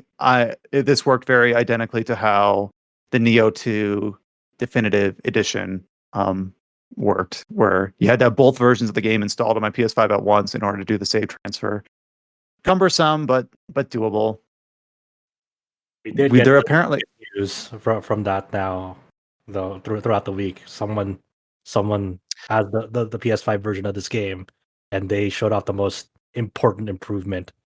Yep. So the version 1.02 of the PS4 version, I checked, does not fix the door to Cloud's apartment, which is the most important thing of the game. But the PS5 version, no. Specifically, the PS4 version with the newest update is not fixed. But someone with early access to the PS5 version has shown that the door has a texture now. The game is fixed. 10 out of 10. Holy shit. You guys really have your priorities. All right, let's go. It's time to finally buy a $2,000 Scout PS5, and then so that you can enjoy this very basic door texture that you see in one chapter. Yes, I don't know who's writing the review for the PS5 version of this game, but I hope that this is the headlining aspect of the review. Yes, the door is fixed. Yeah, that's just a blurb on it on the review. It's like doors fixed, and that's it. Okay. Just make that the comment below each image. This doesn't look as good as the door. Every image should be like varying angles of the door, zoom levels, various camera angles. Put that photo mode to work. What are on the embargo? I have no idea who's reviewing this game or what sort of review it's going to be, but on the embargo release for Intergrade, I want it just to be a review of the door, and then we put up the real review 2 hours later or something like that. Just a fan bite style review of the Final Fantasy VII Remake Intergrade door. The more I think about it, the more I'm like, that's a dumb. Not even. We've already killed the joke. But have we? Well, maybe. But I want to see it now. I feel like if somebody unironically pitched it to Alex, he would go for it. All right, whoever gets the this copy of the game for us, you know what you're up against. But anyways, I went through and I loaded up my PS4 version of the game, uploaded my save data, even though I probably won't replay the game. I'm getting Intergrade, as I assume several people are, just to play the Yuffie chapter. So I would get it if I could find a PS5. Just I can build a $3,000 computer, but I can't get a PS5. Yeah, you set up your Walmart page monitor or whatever it was. God. Well, here's something, Adam. You have a powerful PC now. Just make a bot to buy a PS5 for you to run on your PC. There we go. We also have and I know so many people are looking forward to this. I shouldn't lead with that. That's cynical. Dragon Ball Z Kakarot, Trunks, the Warrior of Hope. I'm looking forward to this. What do you mean? Yeah, no, That's what he said. Releases on June 11th. Look, George, it's as much of a cell phone as he was dissing you. He's the biggest Dragon Ball fan in this chat. No, it's not that I'm a big Are Dragon you Ball fan. sure? It's just it's the only anime I've seen. Well, not the only one. That's it. I love Dragon Ball most. Look, Brian, you can't deny it. You actually understand what the hell's up with all the different Super Saiyan forms.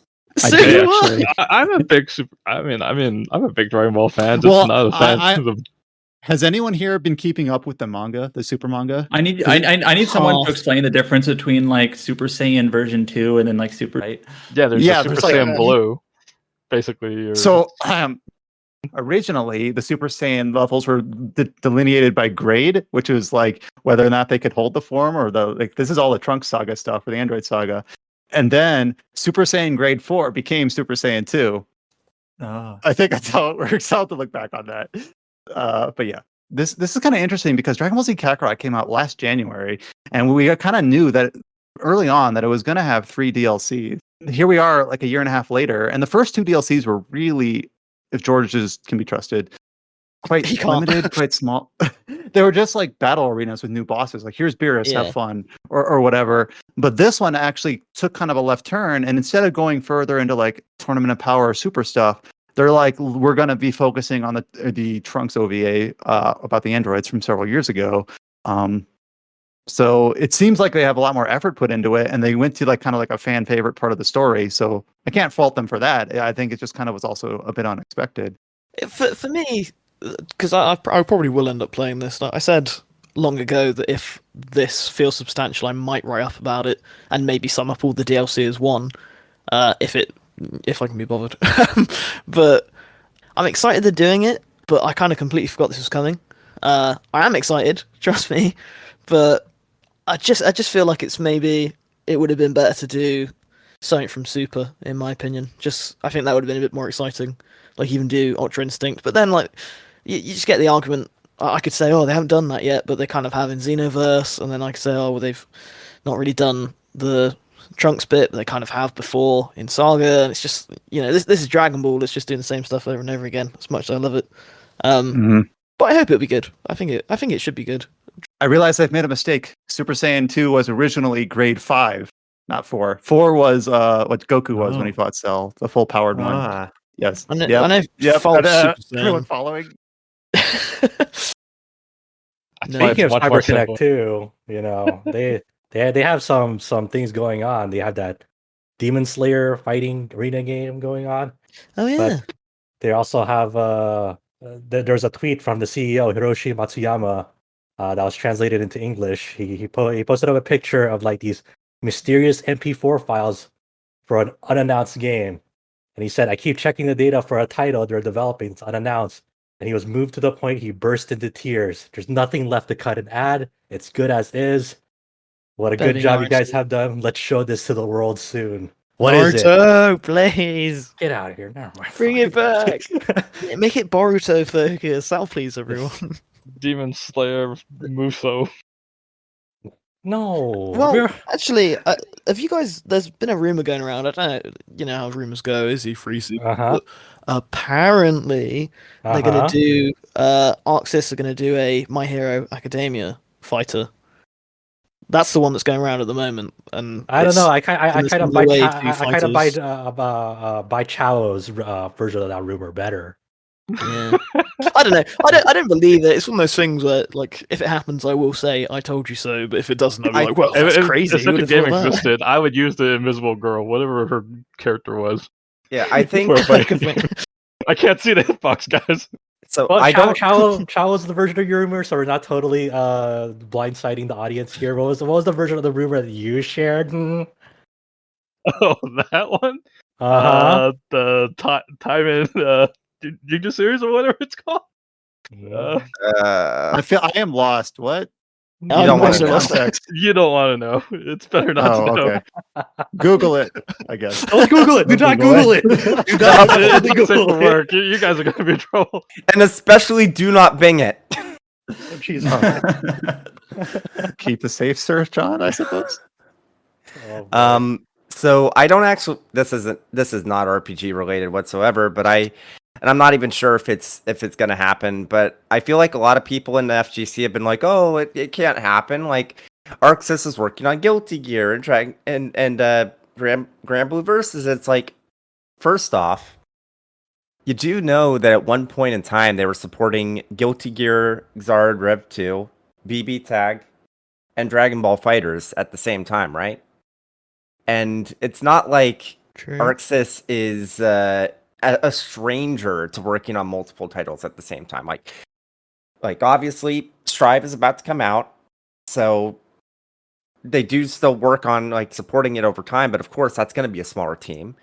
You can say, oh well, they're still supporting Grand Blue Versus. Look, we all know that Grand Blue Versus is basically done. We all know that Dragon Ball Fighters is basically done. They're working on Dungeon Fighter. Yeah, they're working on Dungeon Fighter, but we don't know the scope of what they're working on there. So they probably do have another project, and it wouldn't shock me if it was My Hero Academia, because that is very popular right now. And they did those Naruto. they did that, like they did those like Dragon Ball and One Piece like fighters on the 3DS. So it's not like they're any strangers to working on other Shonen Jump franchises. So I don't know. Naruto. They're always working on something. Honestly, that is like one of my top 5 like dream games. I would love to see that. Dragon Ball Fighters was Top exciting. 5 Like, dream games? yeah, genuinely, it is on there Oh. next to Kingdom Hearts Musou game. That would be cool. That's just the Kingdom Hearts games then. No, I was gonna say what Kingdom Hearts is already simple enough to be a Musou. You have that Oh, whole no. like Kingdom Hearts 2 bug. that's scene where, one like, scene. what That's the- one scene. When you fight all Imagine the a whole shadows. game of that. But you can play as Axel. Oh god, That and would then be you got cool. Musa right there.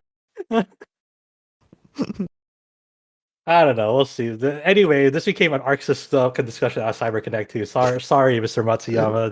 These podcasters have no faith in whatever. No. I'll keep talking about CyberConnect 2 the day that they give me Fuga Melodies of Steel, and not a day sooner. That has I been can't wait to in get the to this storage for a E3 while. to find out what comes true. Let's see who is gonna bet which rumor comes true. All No, I'm bets like, are how on do your I rumor. rein this in? This thing has gone off the rails.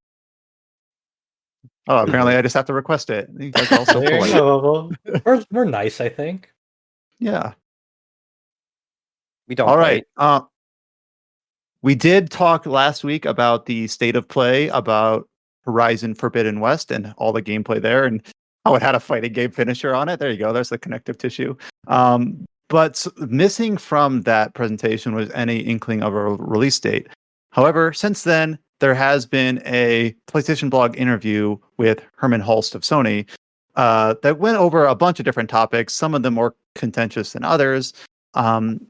Nested in that interview was a statement saying that Horizon Forbidden West is still on track for a 2021 release, though there is a bit of hedging. He's trying not to like commit to it. Also mentioned in this interview were nuggets that the next God of War title and the next Gran Turismo title will be available on PlayStation 4 as well as PlayStation 5, which has kind of been taken off in a few different places under a few different contexts. So I don't know. Two minds about it. One, it's especially with the way that it's been really difficult to get a PlayStation 5, case in point, Adam. It's better that more people can play those games, and the fact that they're saying, oh, they're coming for PlayStation 4, presumably this late in development means that they were always like being developed with a possible PlayStation 4 version in mind. So it's not like you can even say, oh, well, if there was no PS4 version, the games would be meaningfully different, because no, they were always hedging their bets. Maybe because at the last time we saw Gran Turismo 7 that only had the PS5 logo on it, and there's already some talk behind the scenes like the decision to bring it to PS4 has been made. It's like more of a recent decision, so it could be who knows at the offset of development, but obviously the market shows that like And I Hey, definitely, a I lot definitely, of people don't have PS5s at the moment. This is probably a better decision. and I would say, especially for something like Gran Turismo, I think a PS4 version makes a lot of sense. I mean, well, obviously, both PS4 and PS5 share an architecture. There's obviously key differences to them, but largely, I think it isn't a stretch to say that cross-generation games are easier to support between PS5 and PS4 than like any generation previously. And especially for a racing game like Gran Turismo, it's not like you're really seeing the full breadth of the SSD. Like you'll have ray tracing maybe, but that's something you can just it was never going to be full ray tracing or path tracing or anything like that anyways. Oh, So I'm not a developer. Maybe. The weird thing about the way that this interview is organized is that it's basically like a short question answered by a very long, detailed answer. So you can kind of tell this was like not like an organic interview. It's more just marketing. I guess it's from PlayStation Blog. What do you expect? But the question that answered this was, how does PS4 factor in the PlayStation Studios development vision? And then he just answered. This is how he answered: where it makes sense to develop a title for both PS4 and PS5. For Horizon Forbidden West, the next God of War, and GT7, we'll continue to look at that. So he just kind of like listed them off right there, just like unprompted, like, wait a minute. Like, those are also coming to PS4? I guess that's the way he answered the question. Yeah, I mean, Forbidden West was like all the way like from the offset of its announcement, even though it was only shown to be a PS5 in the presentation, that was later listed in the PlayStation blog that was also coming to PS4 along with the Sackboy game. And my problem, I wish Sony had been a bit more upfront about it from the start, like Xbox was, because I wouldn't have felt that like there wouldn't be this intense pressure to get a PS5.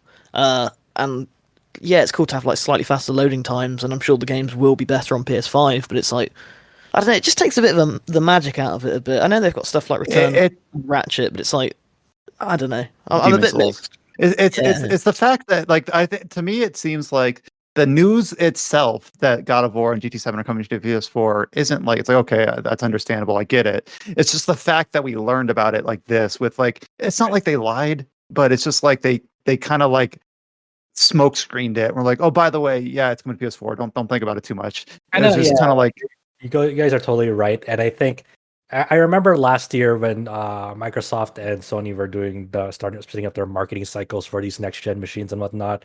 Like Microsoft, as time and time has proven again, like they were very more transparent, like in the long term game for their Series S and X. Like remember those articles were saying that like when Microsoft is saying, oh yeah, we're still gonna continue releasing all our brand new titles for like the next 2 to 3 years. So Xbox One players, don't worry, like we're still going to support you for this amount of time. So like they already like established an expectation there, so like people aren't like too bummed about it. Like it's like, oh, Halo's still coming to Xbox One. It's like, well, the next whatever is coming to Xbox One because they already like set up front before the machine even came out. Here, I found a quote just like I wanted to read what was exactly said myself. It was an interview with Xbox Game Studios Matt Booty saying, as our content comes out over the next year, 2 years, all of our games will play up and down the family devices. So they upfront said, this is what we plan to do through 2021, 2022. And Sony was a lot more about that. Yeah, they were just more coy about it, and which you can see why it drives demand. Like, oh, I need a PS5 to play this, and like, do you? Well, and then you can kind of just argue like, well, you still get the best experience that way, but it's also like it also has become a nuisance for PS4 users to like play these games on their current devices because one, they have the knowledge of knowing like, oh, I'm not getting like the most out of like this game, and two, like PlayStation 4 fan noises have only been rising as time has gone. I will say I have enjoyed the stupid memes about like loading up God of War on my PS4 and it's like it's like an Animal Crossing like house with only fans spinning or whatever. I will say this. Silver lining is that we get memes. I don't know if I'd even call how Sony were being coy. Like coy would be like, well, you see how it goes, but they literally were like, no, we believe in generations. Like, why would we go back to PS4? We want PS5 to about the games like just to be completely clear.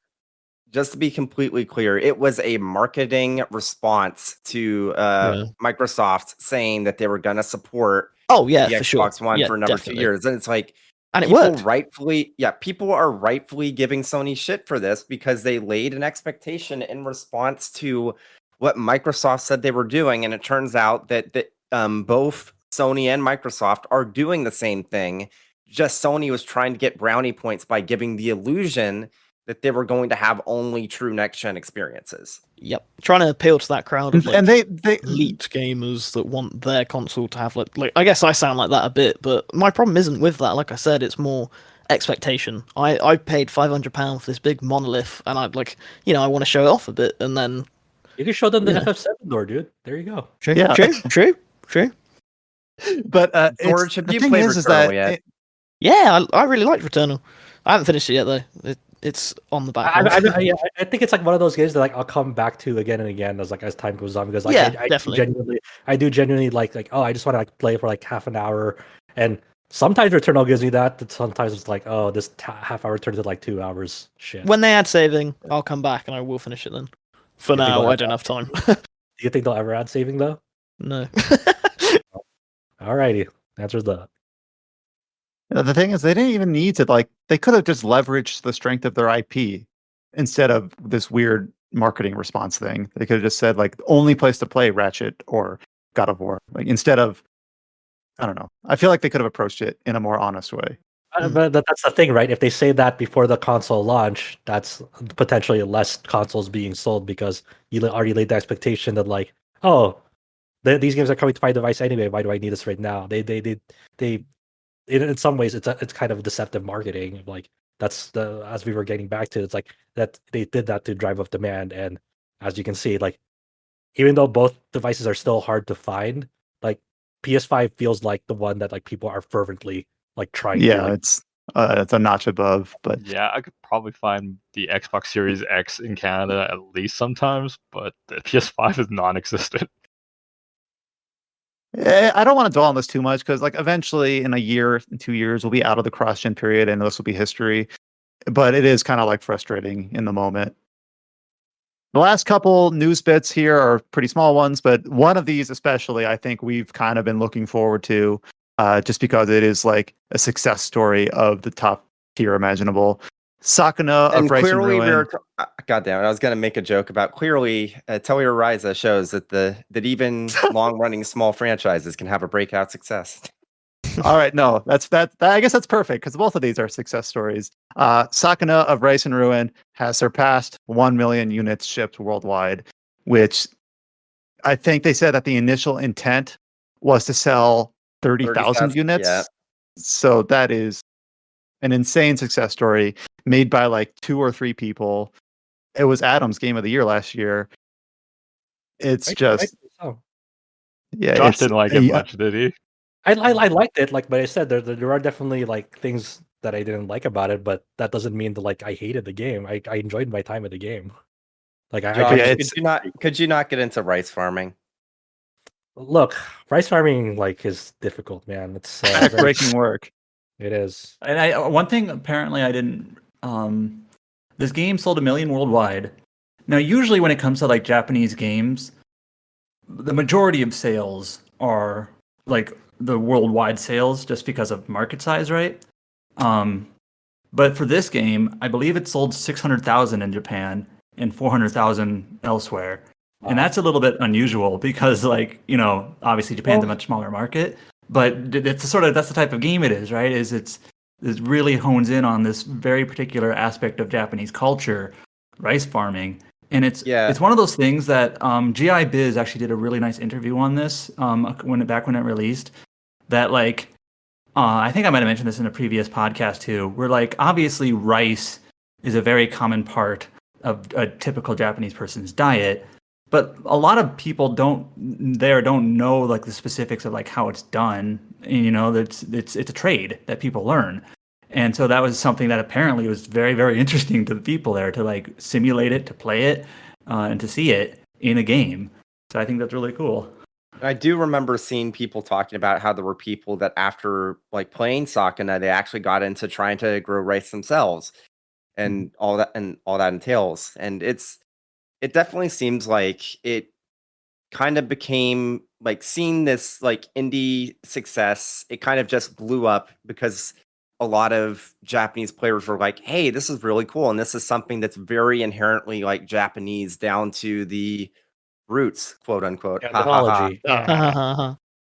But it's just cool to see because we see other series take a different approach to try to. Well, first of all, there's like layers of success, like 1 million here for a small franchise, for 1 million for another game. You have to scale it properly. But you see other games saying like we're going to implement action combat, or we're going to implement a Western art style in order. And these guys took a different route. They're just like, no, we have a good idea that no one's tried. We're not going to try to appeal. We're not going to try to like sabotage our vision by appealing to a wider audience that might not have the affinity to our subject material. So they took a different route to get there, and it like paid off immensely. So I think that's just probably the most striking aspect of the success that they've seen here, is that they did it kind of their own way. Yeah, I mean, I'm just really interested to see what the future of that studio holds. I imagine that they're like, okay, we can like, this is our time to really pursue like our dreams at this point. And as James sort of alluded to earlier, we already knew that Atelier Ryza 1 and 2 had combined to sell 1 million copies as of, I think, March of this year. In celebration for that, they did reveal some DLC costumes for the game. There's one for Ryza 1 and one for Ryza 2, as far as I know. Yep. Those are available now. Another 6 series that has seen a lot of success. And our last topic is about E3.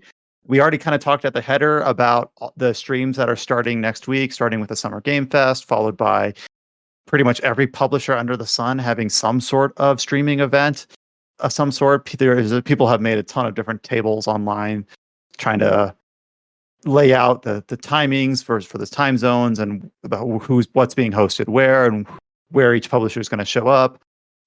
What that means for us is that as starting from like this Wednesday through next week, a lot of us are going to be kind of busy covering that, even though it's hard to say exactly what that will entail because the format is so different this year. It turns out that it's going to cross right into our normal podcast recording time, which is normally in the middle of the day on Saturdays, for most of us in the States at least. So what we are going to do is take a break next week. There will not be a podcast episode next week because we anticipate that we are going to be busy just doing our normal coverage for the stuff we expect to see. And then we are going to catch up in 2 weeks' time from now to go over everything that we anticipate will come out the week of June 7th. So hope that's made clear. You will not see us next week. In 2 weeks, we will be back with a vengeance and hopefully don't have 4, 5, 6 hours of material to cover. Hey, but it gives me a chance. It gives me 2 weeks to play something other than Final Fantasy 11. So there you go. I'm doing this Just for my join own me on benefit. 14.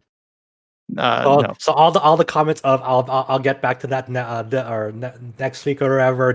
Throw it out the window. We were just kidding. That'll be in 2 weeks' time. I just yeah, love how so- Brian's saying, okay, I'm finally going to play something that's not an MMO. Look, don't lie. You're going to only play New Genesis. He'll be done with it by then. He'll be done. New Genesis is more like a online cooperative action game. That's not an MMO. It's Yeah. an MMO. Look. We know that PSO2 is not an MMO, but we both played New Genesis. It's an MMO. And you're not wrong. But yeah, so hopefully you understand. Hopefully it ends up paying off, and we have a ton of stuff to show you. We're kind of going on anticipation and speculation here, and I guess a few leaks as well. But I'm going to be optimistic and say it'll be good. We'll have a whole bunch of stuff to look forward to when we reconvene on, I guess that'll be the 19th. You'll probably be listening to it as we upload it for the 20th, 21st. So we're going to be taking, and this is the first break we've taken since the podcast relaunched early last year. So we deserve it. Damn it. No, we took a break after the Game of the Year stuff. Oh, Yeah, I we was did. gonna We took say. the holiday break. Yeah. We deserve it anyways.